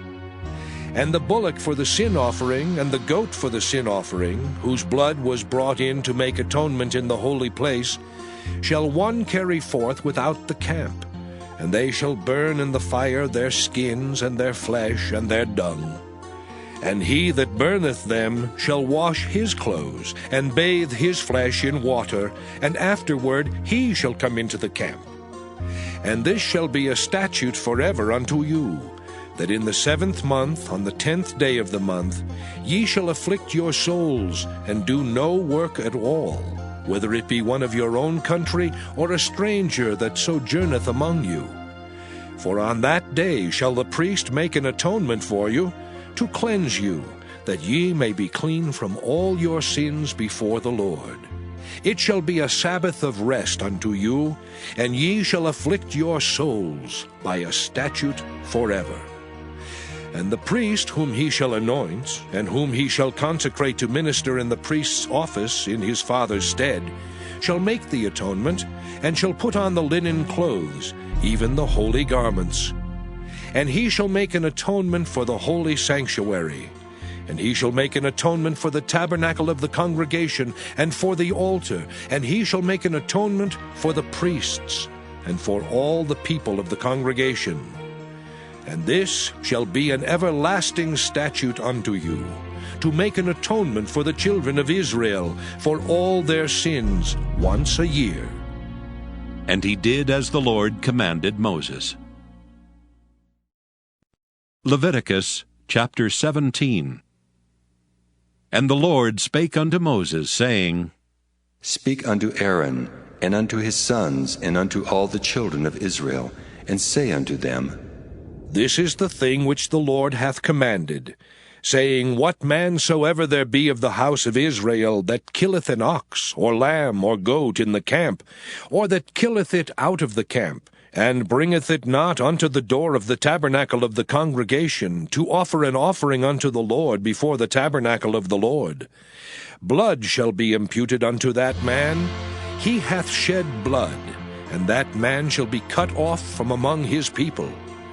To the end that the children of Israel may bring their sacrifices, which they offer in the open field, even that they may bring them unto the Lord, unto the door of the tabernacle of the congregation, unto the priest, and offer them for peace offerings unto the Lord. And the priest shall sprinkle the blood upon the altar of the Lord at the door of the tabernacle of the congregation, and burn the fat for a sweet savor unto the Lord. And they shall no more offer their sacrifices unto devils, after whom they have gone a-whoring. This shall be a statute forever unto them throughout their generations.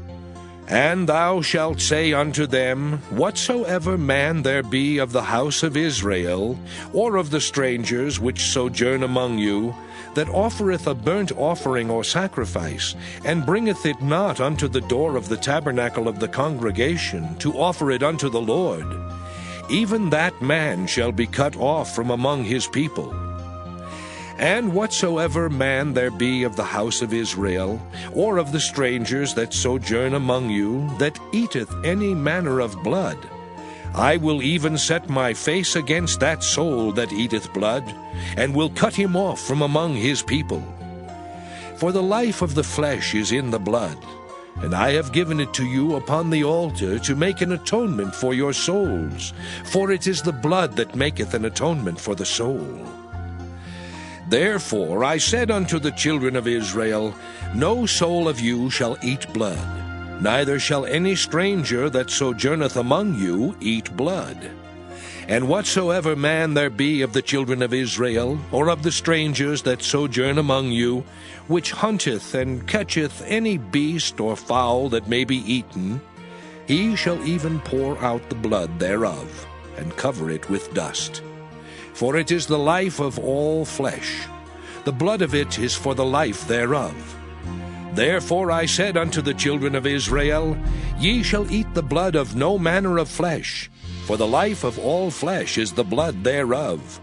Whosoever eateth it shall be cut off. And every soul that eateth that which died of itself, or that which was torn with beasts, whether it be one of your own country or a stranger, he shall both wash his clothes and bathe himself in water, and be unclean until the even. Then shall he be clean. But if he wash them not, nor bathe his flesh, then he shall bear his iniquity. Leviticus chapter 18. And the Lord spake unto Moses, saying, Speak unto the children of Israel, and say unto them, I am the Lord your God. After the doings of the land of Egypt wherein ye dwelt, shall ye not do. And after the doings of the land of Canaan, whither I bring you, shall ye not do. Neither shall ye walk in their ordinances. Ye shall do my judgments, and keep mine ordinances, to walk therein. I am the Lord your God. Ye shall therefore keep my statutes and my judgments, which if a man do, he shall live in them. I am the Lord. None of you shall approach to any that is near of kin to him, to uncover their nakedness. I am the Lord. The nakedness of thy father, or the nakedness of thy mother, shalt thou not uncover. She is thy mother. Thou shalt not uncover her nakedness. The nakedness of thy father's wife shalt thou not uncover. It is thy father's nakedness. The nakedness of thy sister, the daughter of thy father, or daughter of thy mother, whether she be born at home or born abroad, even their nakedness thou shalt not uncover. The nakedness of thy son's daughter, or of thy daughter's daughter, even their nakedness thou shalt not uncover, for theirs is thine own nakedness. The nakedness of thy father's wife's daughter, begotten of thy father, she is thy sister. Thou shalt not uncover her nakedness. Thou shalt not uncover the nakedness of thy father's sister. She is thy father's near kinswoman. Thou shalt not uncover the nakedness of thy mother's sister, for she is thy mother's near kinswoman. Thou shalt not uncover the nakedness of thy father's brother. Thou shalt not approach to his wife. She is thine aunt. Thou shalt not uncover the nakedness of thy daughter-in-law. She is thy son's wife. Thou shalt not uncover her nakedness. Thou shalt not uncover the nakedness of thy brother's wife. It is thy brother's nakedness. Thou shalt not uncover the nakedness of a woman and her daughter. Neither shalt thou take her son's daughter or her daughter's daughter to uncover her nakedness, for they are her near kinswomen. It is wickedness. Neither shalt thou take a wife to her sister, to vex her, to uncover her nakedness beside the other in her lifetime.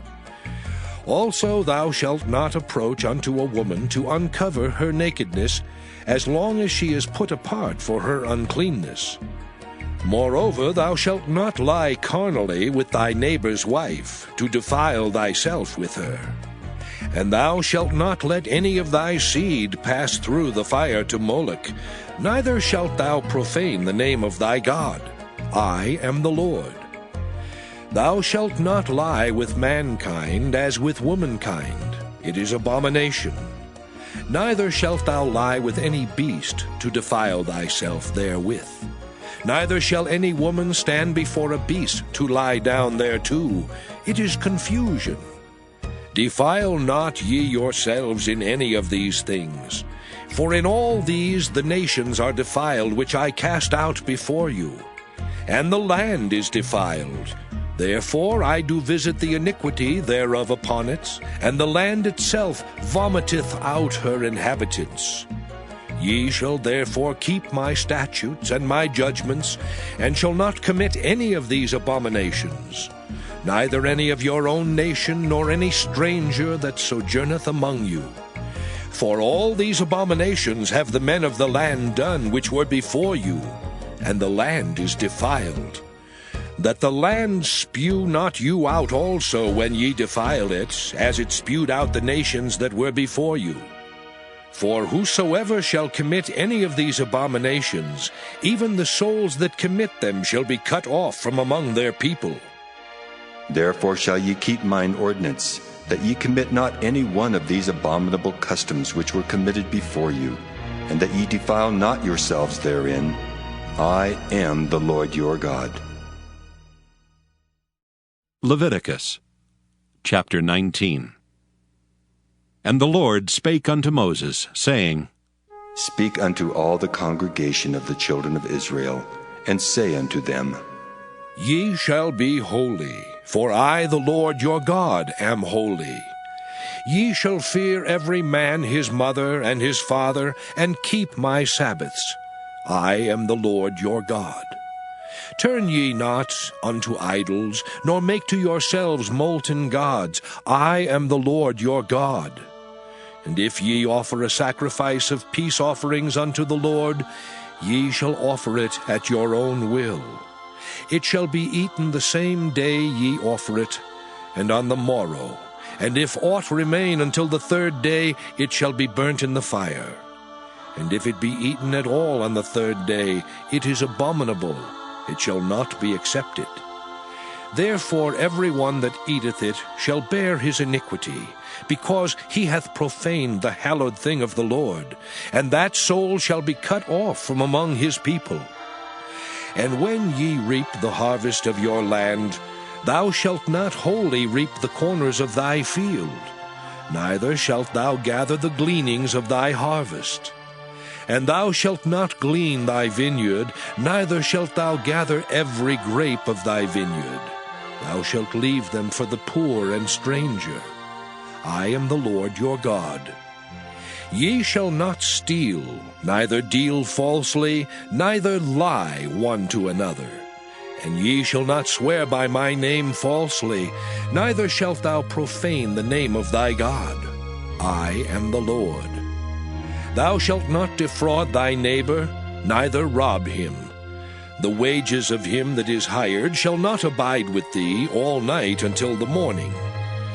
Thou shalt not curse the deaf, nor put a stumbling block before the blind, but shalt fear thy God.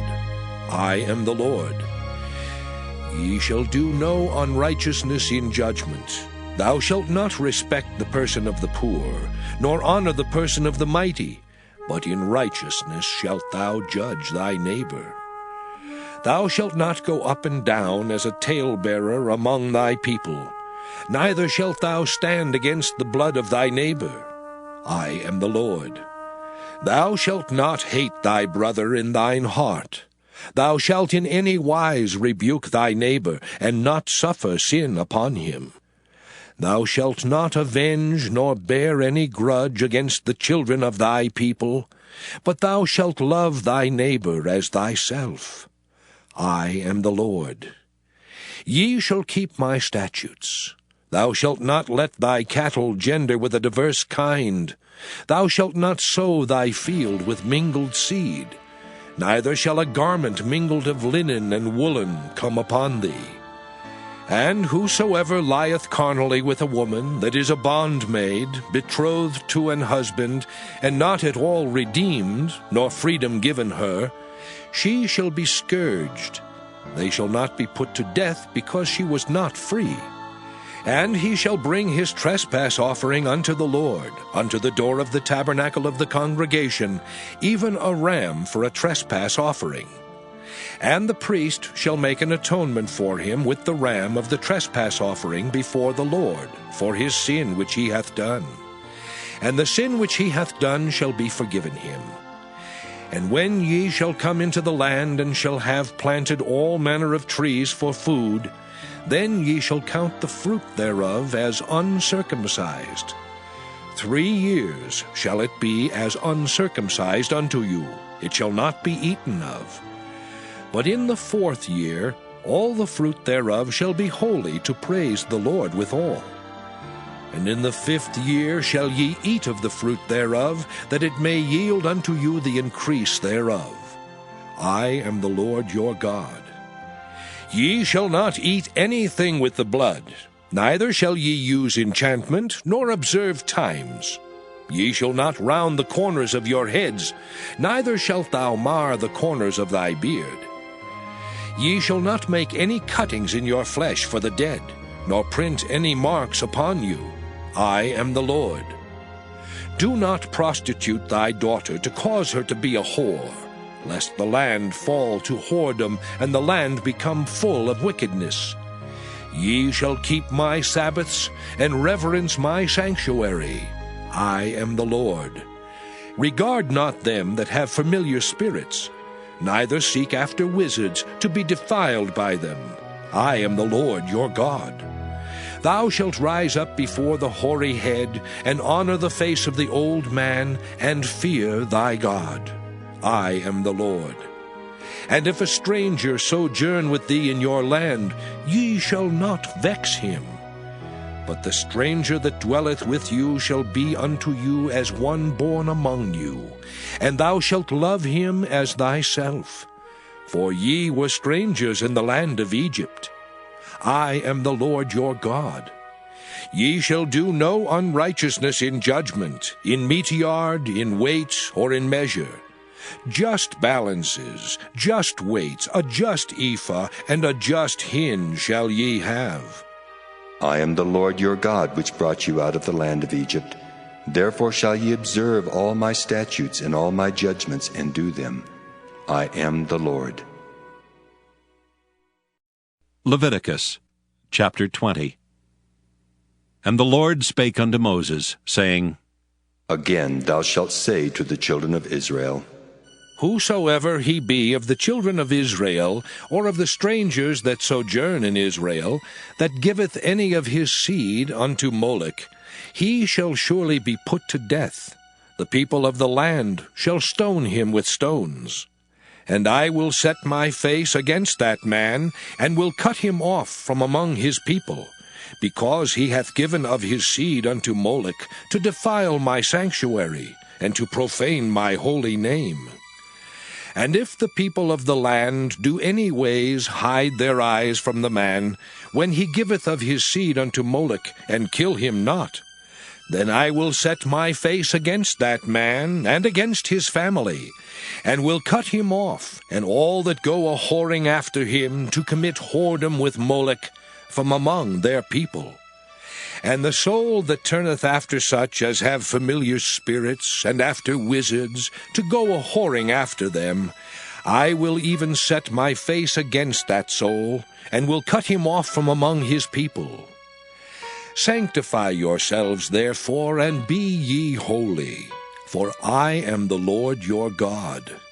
And ye shall keep my statutes and do them. I am the Lord which sanctify you. For every one that curseth his father or his mother shall be surely put to death. He hath cursed his father or his mother, his blood shall be upon him. And the man that committeth adultery with another man's wife, even he that committeth adultery with his neighbor's wife, the adulterer and the adulteress shall surely be put to death. And the man that lieth with his father's wife hath uncovered his father's nakedness. Both of them shall surely be put to death. Their blood shall be upon them. And if a man lie with his daughter-in-law, both of them shall surely be put to death. They have wrought confusion. Their blood shall be upon them. If a man also lie with mankind as he lieth with a woman, both of them have committed an abomination. They shall surely be put to death. Their blood shall be upon them. And if a man take a wife and her mother, it is wickedness. They shall be burnt with fire, both he and they, that there be no wickedness among you. And if a man lie with a beast, he shall surely be put to death, and ye shall slay the beast. And if a woman approach unto any beast, and lie down thereto, thou shalt kill the woman and the beast. They shall surely be put to death. Their blood shall be upon them. And if a man shall take his sister, his father's daughter, or his mother's daughter, and see her nakedness, and she see his nakedness, it is a wicked thing, and they shall be cut off in the sight of their people. He hath uncovered his sister's nakedness, he shall bear his iniquity. And if a man shall lie with a woman having her sickness, and shall uncover her nakedness, he hath discovered her fountain, and she hath uncovered the fountain of her blood, and both of them shall be cut off from among their people. And thou shalt not uncover the nakedness of thy mother's sister, nor of thy father's sister, for he uncovereth his near kin. They shall bear their iniquity. And if a man shall lie with his uncle's wife, he hath uncovered his uncle's nakedness. They shall bear their sin, they shall die childless. And if a man shall take his brother's wife, it is an unclean thing. He hath uncovered his brother's nakedness. They shall be childless. Ye shall therefore keep all my statutes and all my judgments, and do them, that the land whither I bring you to dwell therein spew you not out. And ye shall not walk in the manners of the nation which I cast out before you. For they committed all these things, and therefore I abhorred them. But I have said unto you, ye shall inherit their land, and I will give it unto you to possess it, a land that floweth with milk and honey. I am the Lord your God, which have separated you from other people. Ye shall therefore put difference between clean beasts and unclean, and between unclean fowls and clean. And ye shall not make your souls abominable by beast, or by fowl, or by any manner of living thing that creepeth on the ground, which I have separated from you as unclean. And ye shall be holy unto me, for I the Lord am holy, and have severed you from other people, that ye should be mine. A man also, or woman that hath a familiar spirit, or that is a wizard, shall surely be put to death. They shall stone them with stones. Their blood shall be upon them. Leviticus chapter 21. And the Lord said unto Moses, Speak unto the priests the sons of Aaron, and say unto them, There shall none be defiled for the dead among his people. But for his kin that is near unto him, that is, for his mother, and for his father, and for his son, and for his daughter, and for his brother, and for his sister a virgin that is nigh unto him, which hath had no husband, for her may he be defiled. But he shall not defile himself, being a chief man among his people, to profane himself. They shall not make baldness upon their head, neither shall they shave off the corner of their beard, nor make any cuttings in their flesh. They shall be holy unto their God, and not profane the name of their God. For the offerings of the Lord made by fire, and the bread of their God, they do offer. Therefore they shall be holy. They shall not take a wife that is a whore or profane, neither shall they take a woman put away from her husband, for he is holy unto his God. Thou shalt sanctify him therefore, for he offereth the bread of thy God. He shall be holy unto thee, for I the Lord which sanctify you am holy. And the daughter of any priest, if she profane herself by playing the whore, she profaneth her father, she shall be burnt with fire. And he that is the high priest among his brethren, upon whose head the anointing oil was poured, and that is consecrated to put on the garments, shall not uncover his head, nor rend his clothes. Neither shall he go into any dead body, nor defile himself for his father or for his mother. Neither shall he go out of the sanctuary, nor profane the sanctuary of his God. For the crown of the anointing oil of his God is upon him. I am the Lord. And he shall take a wife in her virginity. A widow, or a divorced woman, or profane, or an harlot, these shall he not take, but he shall take a virgin of his own people to wife.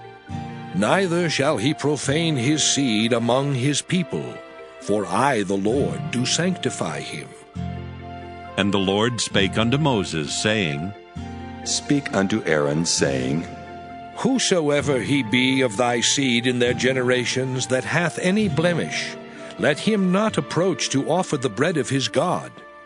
For whatsoever man he be that hath a blemish, he shall not approach, a blind man, or a lame, or he that hath a flat nose, or anything superfluous, or a man that is broken-footed, or broken-handed, or crook-backed, or a dwarf, or that hath a blemish in his eye, or be scurvy, or scabbed, or hath his stones broken. No man that hath a blemish of the seed of Aaron the priest shall come nigh to offer the offerings of the Lord made by fire. He hath a blemish, he shall not come nigh to offer the bread of his God. He shall eat the bread of his God, both of the most holy and of the holy. Only he shall not go in unto the veil, nor come nigh unto the altar, because he hath a blemish, that he profane not my sanctuaries. For I the Lord do sanctify them. And Moses told it unto Aaron, and to his sons, and unto all the children of Israel. Leviticus chapter 22. And the Lord spake unto Moses, saying, Speak unto Aaron and to his sons, that they separate themselves from the holy things of the children of Israel, and that they profane not my holy name in those things which they hallow unto me. I am the Lord. Say unto them, Whosoever he be of all your seed among your generations, that goeth unto the holy things, which the children of Israel hallow unto the Lord, having his uncleanness upon him, that soul shall be cut off from my presence. I am the Lord. What man soever of the seed of Aaron is a leper, or hath a running issue, he shall not eat of the holy things until he be clean. And whoso toucheth anything that is unclean by the dead, or a man whose seed goeth from him, or whosoever toucheth any creeping thing, whereby he may be made unclean, or a man of whom he may take uncleanness, whatsoever uncleanness he hath, the soul which hath touched any such shall be unclean until even, and shall not eat of the holy things, unless he wash his flesh with water. And when the sun is down, he shall be clean, and shall afterward eat of the holy things, because it is his food. That which dieth of itself, or is torn with beasts, he shall not eat to defile himself therewith. I am the Lord. They shall therefore keep mine ordinance, lest they bear sin for it, and die therefore if they profane it. I the Lord do sanctify them. There shall no stranger eat of the holy thing. A sojourner of the priest or an hired servant shall not eat of the holy thing. But if the priest buy any soul with his money, he shall eat of it, and he that is born in his house, they shall eat of his meat. If the priest's daughter also be married unto a stranger, she may not eat of an offering of the holy things. But if the priest's daughter be a widow, or divorced, and have no child, and is returned unto her father's house, as in her youth, she shall eat of her father's meat, but there shall no stranger eat thereof. And if a man eat of the holy thing unwittingly, then he shall put the 5th part thereof unto it, and shall give it unto the priest with the holy thing. And they shall not profane the holy things of the children of Israel, which they offer unto the Lord, or suffer them to bear the iniquity of trespass, when they eat their holy things. For I, the Lord, do sanctify them. And the Lord spake unto Moses, saying, Speak unto Aaron, and to his sons, and unto all the children of Israel, and say unto them, Whatsoever he be of the house of Israel, or of the strangers in Israel, that will offer his oblation for all his vows, and for all his freewill offerings, which they will offer unto the Lord for a burnt offering, ye shall offer at your own will a male without blemish, of the beeves, of the sheep, or of the goats. But whatsoever hath a blemish, that shall ye not offer, for it shall not be acceptable for you. And whosoever offereth a sacrifice of peace offerings unto the Lord to accomplish his vow, or a free will offering in beeves or sheep, it shall be perfect to be accepted. There shall be no blemish therein. Blind, or broken, or maimed, or having a wen, or scurvy, or scabbed, ye shall not offer these unto the Lord, nor make an offering by fire of them upon the altar unto the Lord. Either a bullock or a lamb that hath anything superfluous or lacking in his parts, that mayest thou offer for a free will offering, but for a vow it shall not be accepted. Ye shall not offer unto the Lord that which is bruised, or crushed, or broken, or cut.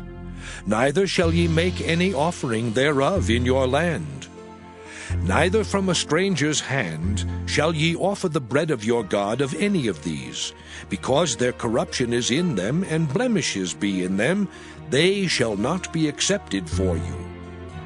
And the Lord spake unto Moses, saying, When a bullock, or a sheep, or a goat is brought forth, then it shall be 7 days under the dam, and from the 8th day and thenceforth it shall be accepted for an offering made by fire unto the Lord. And whether it be cow or ewe, ye shall not kill it and her young both in 1 day. And when ye will offer a sacrifice of thanksgiving unto the Lord, offer it at your own will. On the same day it shall be eaten up. Ye shall leave none of it until the morrow. I am the Lord. Therefore shall ye keep my commandments and do them. I am the Lord. Neither shall ye profane my holy name, but I will be hallowed among the children of Israel. I am the Lord which hallow you, that brought you out of the land of Egypt, to be your God. I am the Lord. Leviticus chapter 23. And the Lord spake unto Moses, saying, Speak unto the children of Israel, and say unto them, Concerning the feasts of the Lord, which ye shall proclaim to be holy convocations, even these are my feasts.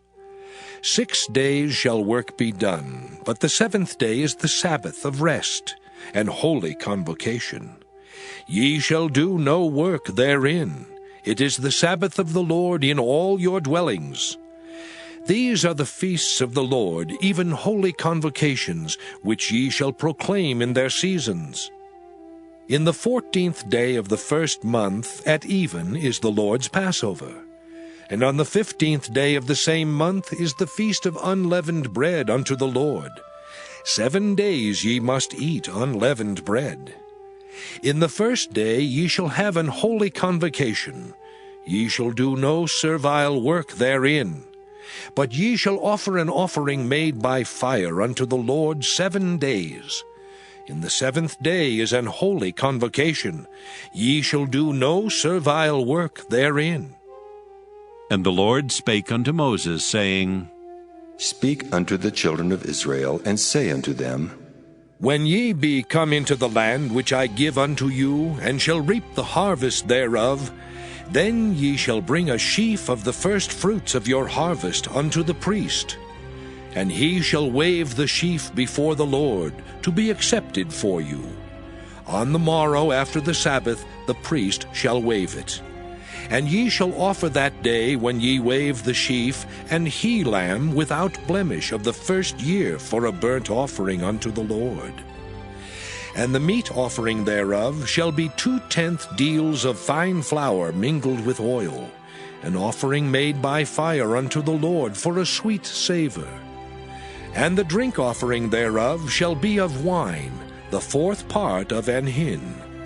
And ye shall eat neither bread, nor parched corn, nor green ears, until the selfsame day that ye have brought an offering unto your God. It shall be a statute forever throughout your generations in all your dwellings. And ye shall count unto you from the morrow after the Sabbath, from the day that ye brought the sheaf of the wave offering, 7 Sabbaths shall be complete. Even unto the morrow after the 7th Sabbath shall ye number 50 days. And ye shall offer a new meat offering unto the Lord. Ye shall bring out of your habitations 2 wave loaves of 2/10 deals. They shall be of fine flour, they shall be baken with leaven. They are the first fruits unto the Lord. And ye shall offer with the bread 7 lambs without blemish of the first year, and 1 young bullock, and 2 rams. They shall be for a burnt offering unto the Lord, with their meat offering and their drink offerings, even an offering made by fire, of sweet savour unto the Lord. Then ye shall sacrifice 1 kid of the goats for a sin offering, and 2 lambs of the first year for a sacrifice of peace offerings. And the priest shall wave them with the bread of the first fruits for a wave offering before the Lord, with the 2 lambs. They shall be holy to the Lord for the priest. And ye shall proclaim on the selfsame day, that it may be an holy convocation unto you. Ye shall do no servile work therein. It shall be a statute forever in all your dwellings throughout your generations. And when ye reap the harvest of your land, thou shalt not make clean riddance of the corners of thy field when thou reapest. Neither shalt thou gather any gleaning of thy harvest. Thou shalt leave them unto the poor and to the stranger. I am the Lord your God.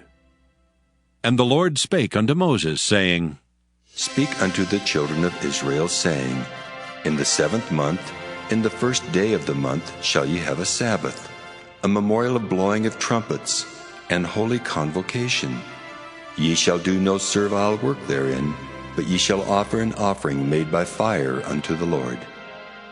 And the Lord spake unto Moses, saying, Also on the 10th day of the 7th month, there shall be a day of atonement. It shall be an holy convocation unto you, and ye shall afflict your souls, and offer an offering made by fire unto the Lord. And ye shall do no work in that same day, for it is a day of atonement, to make an atonement for you before the Lord your God. For whatsoever soul it be that shall not be afflicted in that same day, he shall be cut off from among his people. And whatsoever soul it be that doeth any work in that same day, the same soul will I destroy from among his people. Ye shall do no manner of work. It shall be a statute forever throughout your generations in all your dwellings. It shall be unto you a Sabbath of rest, and ye shall afflict your souls. In the 9th day of the month at even, from even unto even, shall ye celebrate your Sabbath. And the Lord spake unto Moses, saying, Speak unto the children of Israel, saying, The 15th day of this 7th month shall be the Feast of Tabernacles for 7 days unto the Lord. On the 1st day shall be an holy convocation. Ye shall do no servile work therein. 7 days ye shall offer an offering made by fire unto the Lord. On the 8th day shall be an holy convocation unto you. And ye shall offer an offering made by fire unto the Lord. It is a solemn assembly, and ye shall do no servile work therein. These are the feasts of the Lord, which ye shall proclaim to be holy convocations, to offer an offering made by fire unto the Lord, a burnt offering and a meat offering, a sacrifice and drink offerings, everything upon his day. Beside the Sabbaths of the Lord, and beside your gifts, and beside all your vows, and beside all your freewill offerings, which ye give unto the Lord. Also in the 15th day of the 7th month, when ye have gathered in the fruit of the land, ye shall keep a feast unto the Lord 7 days. On the 1st day shall be a Sabbath, and on the 8th day shall be a Sabbath. And ye shall take you on the 1st day the boughs of goodly trees, branches of palm trees, and the boughs of thick trees, and willows of the brook, and ye shall rejoice before the Lord your God 7 days. And ye shall keep it a feast unto the Lord 7 days in the year. It shall be a statute forever in your generations. Ye shall celebrate it in the 7th month. Ye shall dwell in booths 7 days. All that are Israelites born shall dwell in booths.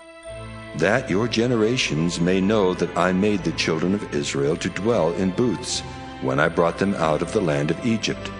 I am the Lord your God. And Moses declared unto the children of Israel the feasts of the Lord. Leviticus chapter 24. And the Lord spake unto Moses, saying, Command the children of Israel that they bring unto thee pure oil olive beaten for the light, to cause the lamps to burn continually. Without the veil of the testimony, in the tabernacle of the congregation, shall Aaron order it from the evening unto the morning before the Lord continually. It shall be a statute forever in your generations. He shall order the lamps upon the pure candlestick before the Lord continually. And thou shalt take fine flour, and bake 12 cakes thereof. 2/10 deals shall be in 1 cake. And thou shalt set them in 2 rows, 6 on a row upon the pure table before the Lord. And thou shalt put pure frankincense upon each row, that it may be on the bread for a memorial, even an offering made by fire unto the Lord. Every Sabbath he shall set it in order before the Lord continually, being taken from the children of Israel by an everlasting covenant. And it shall be Aaron's and his sons, and they shall eat it in the holy place. For it is most holy unto him of the offerings of the Lord, made by fire by a perpetual statute. And the son of an Israelitish woman, whose father was an Egyptian, went out among the children of Israel. And this son of the Israelitish woman and a man of Israel strove together in the camp. And the Israelitish woman's son blasphemed the name of the Lord, and cursed. And they brought him unto Moses, and his mother's name was Shelomith, the daughter of Dibri, of the tribe of Dan. And they put him in ward, that the mind of the Lord might be showed them. And the Lord spake unto Moses, saying, Bring forth him that hath cursed without the camp, and let all that heard him lay their hands upon his head, and let all the congregation stone him. And thou shalt speak unto the children of Israel, saying, Whosoever curseth his God shall bear his sin. And he that blasphemeth the name of the Lord, he shall surely be put to death, and all the congregation shall certainly stone him. As well the stranger as he that is born in the land, when he blasphemeth the name of the Lord, shall be put to death. And he that killeth any man shall surely be put to death. And he that killeth the beast shall make it good, beast for beast. And if a man cause a blemish in his neighbor, as he hath done, so shall it be done to him. Breach for breach, eye for eye, tooth for tooth. As he hath caused a blemish in a man, so shall it be done to him again. And he that killeth the beast, he shall restore it. and he that killeth a man, he shall be put to death. Ye shall have one manner of law, as well for the stranger, as for one of your own country. For I am the Lord your God. And Moses spake to the children of Israel, that they should bring forth him that had cursed out of the camp, and stone him with stones. And the children of Israel did as the Lord commanded Moses. Leviticus chapter 25. And the Lord spake unto Moses in Mount Sinai, saying, Speak unto the children of Israel, and say unto them, When ye come into the land which I give you, then shall the land keep a Sabbath unto the Lord. 6 years thou shalt sow thy field, and 6 years thou shalt prune thy vineyard, and gather in the fruit thereof. But in the 7th year shall be a Sabbath of rest unto the land, a Sabbath for the Lord. Thou shalt neither sow thy field, nor prune thy vineyard. That which groweth of its own accord of thy harvest thou shalt not reap, neither gather the grapes of thy vine undressed, for it is a year of rest unto the land.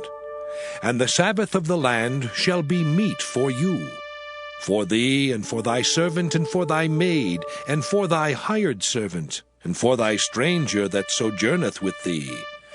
And for thy cattle, and for the beasts that are in thy land, shall all the increase thereof be meat. And thou shalt number 7 Sabbaths of years unto thee, 7 times 7 years. And the space of the 7 Sabbaths of years shall be unto thee 49 years. Then shalt thou cause the trumpet of the Jubilee to sound on the 10th day of the 7th month. In the day of atonement shall ye make the trumpet sound throughout all your land. And ye shall hallow the 50th year, and proclaim liberty throughout all the land unto all the inhabitants thereof. It shall be a jubilee unto you. And ye shall return every man unto his possession, and ye shall return every man unto his family.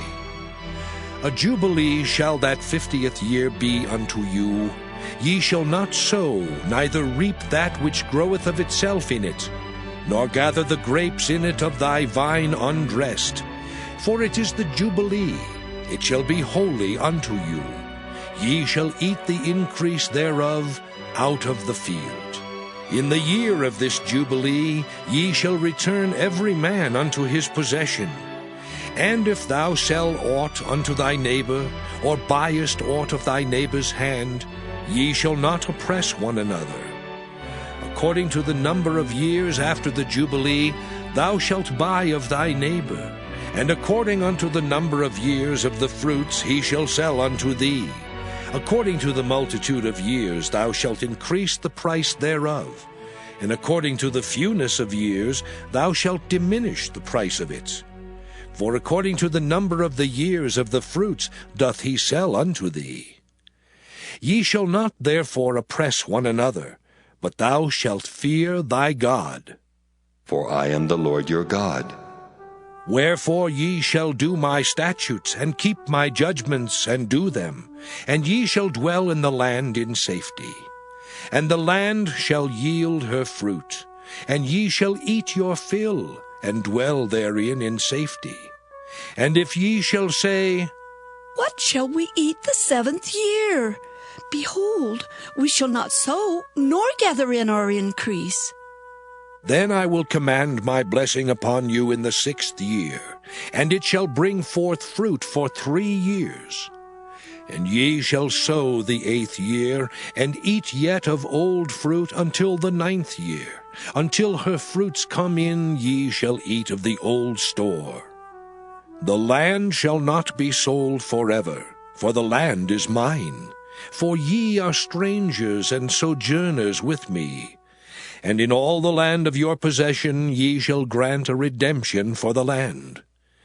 If thy brother be waxen poor, and hath sold away some of his possession, and if any of his kin come to redeem it, then shall he redeem that which his brother sold.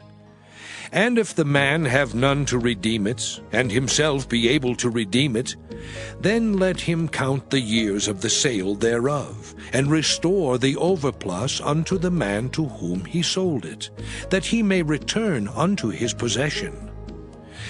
But if he be not able to restore it to him, then that which is sold shall remain in the hand of him that hath bought it until the year of Jubilee. And in the Jubilee it shall go out, and he shall return unto his possession. And if a man sell a dwelling house in a walled city, then he may redeem it within a whole year after it is sold. Within a full year may he redeem it. And if it be not redeemed within the space of a full year, then the house that is in the walled city shall be established forever to him that bought it throughout his generations. It shall not go out in the Jubilee.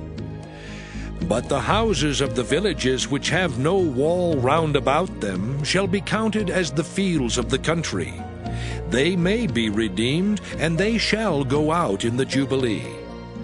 Notwithstanding the cities of the Levites, and the houses of the cities of their possession, may the Levites redeem at any time.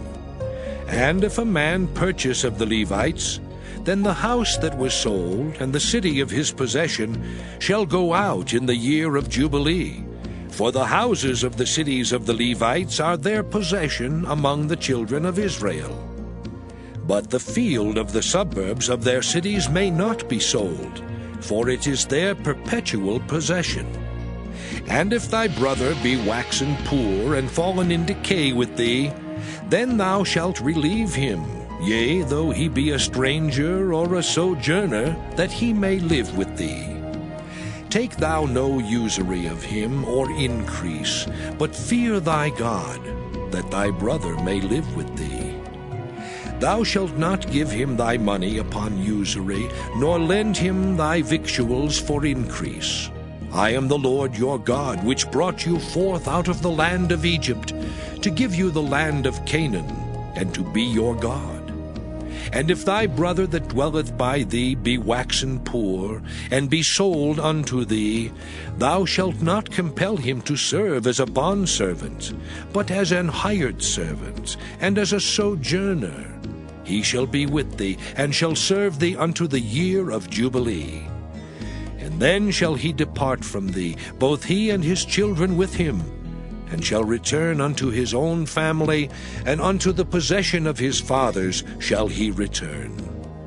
For they are my servants which I brought forth out of the land of Egypt. They shall not be sold as bondmen. Thou shalt not rule over him with rigor, but shalt fear thy God. Both thy bondmen and thy bondmaids which thou shalt have shall be of the heathen that are round about you. Of them shall ye buy bondmen and bondmaids.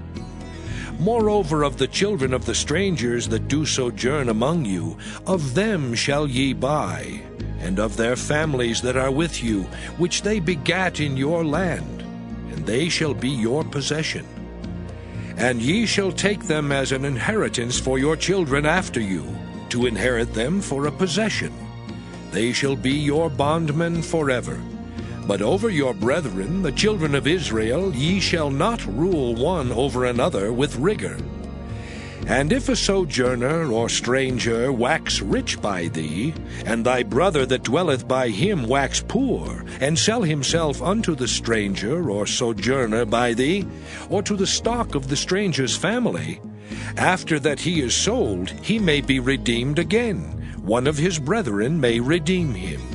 Either his uncle or his uncle's son may redeem him, or any that is nigh of kin unto him of his family may redeem him, or if he be able, he may redeem himself. And he shall reckon with him that bought him from the year that he was sold to him unto the year of Jubilee. And the price of his sale shall be according unto the number of years. According to the time of an hired servant shall it be with him. If there be yet many years behind, according unto them he shall give again the price of his redemption out of the money that he was bought for. And if there remain but few years unto the year of Jubilee, then he shall count with him, and according unto his years shall he give him again the price of his redemption. And as a yearly hired servant shall he be with him, and the other shall not rule with rigor over him in thy sight. And if he be not redeemed in these years, then he shall go out in the year of Jubilee, both he and his children with him. For unto me the children of Israel are servants. They are my servants whom I brought forth out of the land of Egypt. I am the Lord your God. Leviticus chapter 26. Ye shall make you no idols nor graven image, neither rear you up a standing image, neither shall you set up any image of stone in your land to bow down unto it. For I am the Lord your God. Ye shall keep my Sabbaths, and reverence my sanctuary. I am the Lord. If ye walk in my statutes, and keep my commandments, and do them, then I will give you rain in due season, and the land shall yield her increase, and the trees of the field shall yield their fruit. And your threshing shall reach unto the vintage, and the vintage shall reach unto the sowing time, and ye shall eat your bread to the full, and dwell in your land safely. And I will give peace in the land, and ye shall lie down, and none shall make you afraid. And I will rid evil beasts out of the land, neither shall the sword go through your land. And ye shall chase your enemies, and they shall fall before you by the sword. And 5 of you shall chase 100, and 100 of you shall put 10,000 to flight, and your enemies shall fall before you by the sword. For I will have respect unto you, and make you fruitful, and multiply you, and establish my covenant with you. And ye shall eat old store, and bring forth the old because of the new. And I will set my tabernacle among you, and my soul shall not abhor you. And I will walk among you, and will be your God, and ye shall be my people. I am the Lord your God, which brought you forth out of the land of Egypt, that ye should not be their bondmen. And I have broken the bands of your yoke, and made you go upright. But if ye will not hearken unto me, and will not do all these commandments, and if ye shall despise my statutes, or if your soul abhor my judgments, so that ye will not do all my commandments, but that ye break my covenant, I also will do this unto you.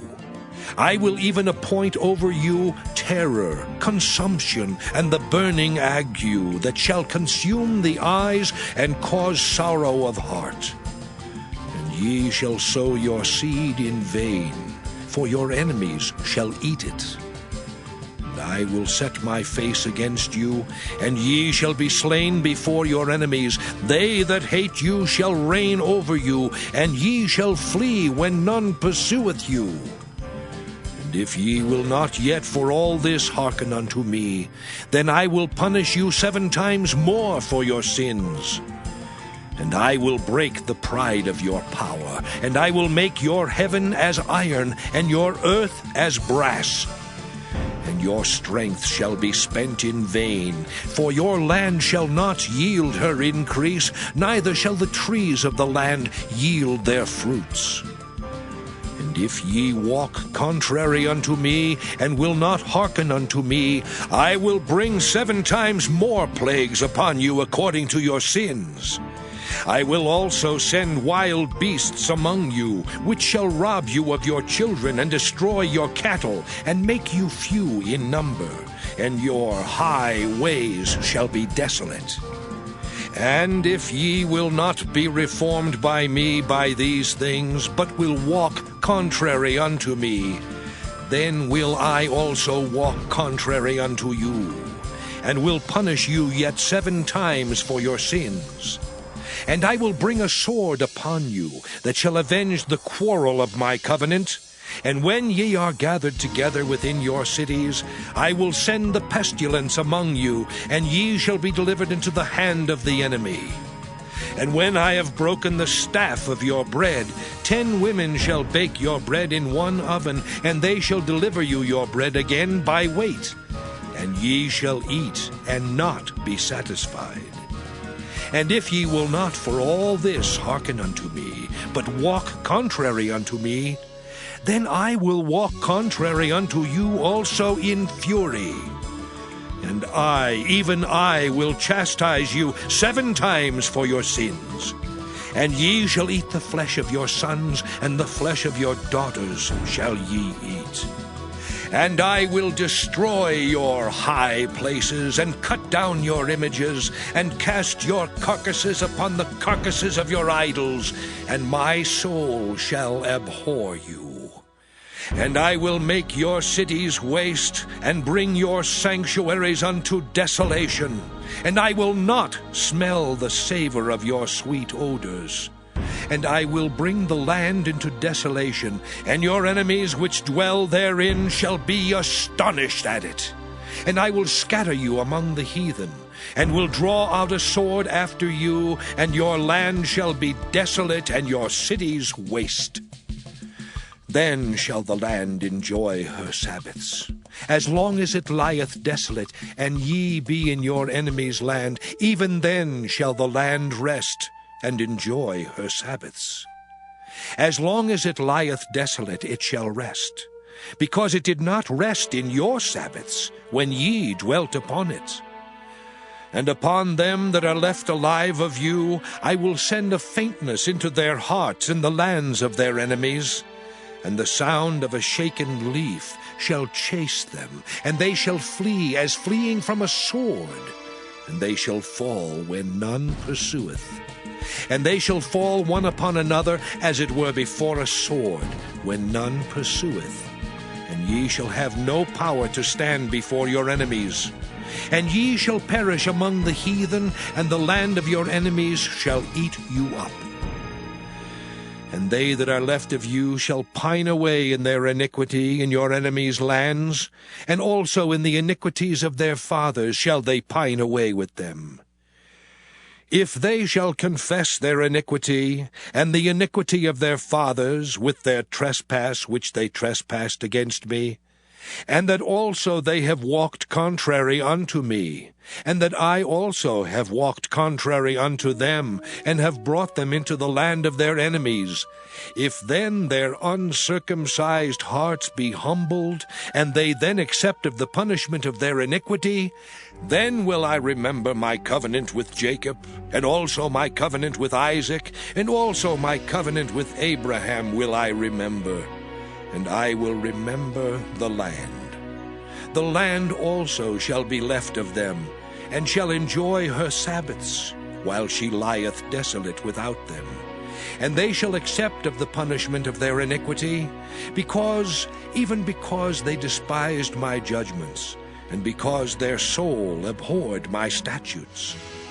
And yet for all that, when they be in the land of their enemies, I will not cast them away, neither will I abhor them, to destroy them utterly, and to break my covenant with them. For I am the Lord their God. But I will for their sakes remember the covenant of their ancestors, whom I brought forth out of the land of Egypt in the sight of the heathen, that I might be their God. I am the Lord. These are the statutes and judgments and laws which the Lord made between him and the children of Israel in Mount Sinai by the hand of Moses. Leviticus chapter 27. And the Lord spake unto Moses, saying, Speak unto the children of Israel, and say unto them, When a man shall make a singular vow, the persons shall be for the Lord by thy estimation. And thy estimation shall be of the male from 20 years old, even unto 60 years old. Even thy estimation shall be 50 shekels of silver, after the shekel of the sanctuary.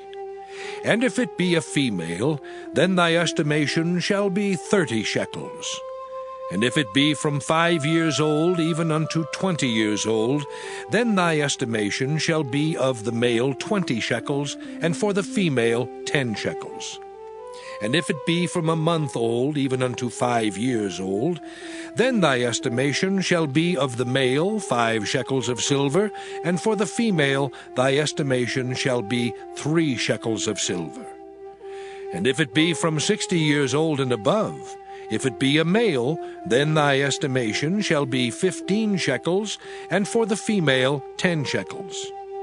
But if he be poorer than thy estimation, then he shall present himself before the priest, and the priest shall value him. According to his ability that vowed shall the priest value him. And if it be a beast, whereof men bring an offering unto the Lord, all that any man giveth of such unto the Lord shall be holy. He shall not alter it, nor change it, a good for a bad, or a bad for a good. And if he shall at all change beast for beast, then it and the exchange thereof shall be holy. And if it be any unclean beast, of which they do not offer a sacrifice unto the Lord, then he shall present the beast before the priest. And the priest shall value it, whether it be good or bad. As thou valuest it, who art the priest, so shall it be. But if he will at all redeem it, then he shall add a 5th part thereof unto thy estimation. And when a man shall sanctify his house to be holy unto the Lord, then the priest shall estimate it, whether it be good or bad. As the priest shall estimate it, so shall it stand. And if he that sanctified it will redeem his house, then he shall add the 5th part of the money of thy estimation unto it, and it shall be his. And if a man shall sanctify unto the Lord some part of a field of his possession, then thy estimation shall be according to the seed thereof. An homer of barley seed shall be valued at 50 shekels of silver. If he sanctify his field from the year of Jubilee, according to thy estimation, it shall stand.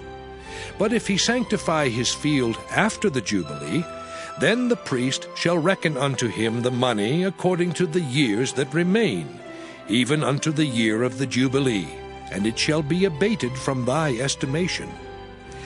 And if he that sanctified the field will in any wise redeem it, then he shall add the 5th part of the money of thy estimation unto it, and it shall be assured to him. And if he will not redeem the field, or if he have sold the field to another man, it shall not be redeemed any more. But the field, when it goeth out in the Jubilee, shall be holy unto the Lord, as a field devoted. The possession thereof shall be the priest's. And if a man sanctify unto the Lord a field which he hath bought, which is not of the fields of his possession, then the priest shall reckon unto him the worth of thy estimation, even unto the year of the Jubilee. And he shall give thine estimation in that day as a holy thing unto the Lord. In the year of the Jubilee the field shall return unto him of whom it was bought, even to him to whom the possession of the land did belong. And all thy estimations shall be according to the shekel of the sanctuary. 20 gerahs shall be the shekel. Only the firstling of the beasts, which should be the Lord's firstling, no man shall sanctify it, whether it be ox or sheep, it is the Lord's. And if it be of an unclean beast, then he shall redeem it according to thine estimation, and shall add a 5th part of it thereto. Or if it be not redeemed, then it shall be sold according to thy estimation. Notwithstanding, no devoted thing that a man shall devote unto the Lord of all that he hath, both of man and beast, and of the field of his possession, shall be sold or redeemed. Every devoted thing is most holy unto the Lord. None devoted, which shall be devoted of men, shall be redeemed, but shall surely be put to death. And all the tithe of the land, whether of the seed of the land or of the fruit of the tree, is the Lord's. It is holy unto the Lord. And if a man will at all redeem aught of his tithes, he shall add thereto the 5th part thereof. And concerning the tithe of the herd or of the flock, even of whatsoever passeth under the rod, the 10th shall be holy unto the Lord. He shall not search whether it be good or bad, neither shall he change it. And if he change it at all, then both it and the change thereof shall be holy. It shall not be redeemed. These are the commandments which the Lord commanded Moses for the children of Israel in Mount Sinai.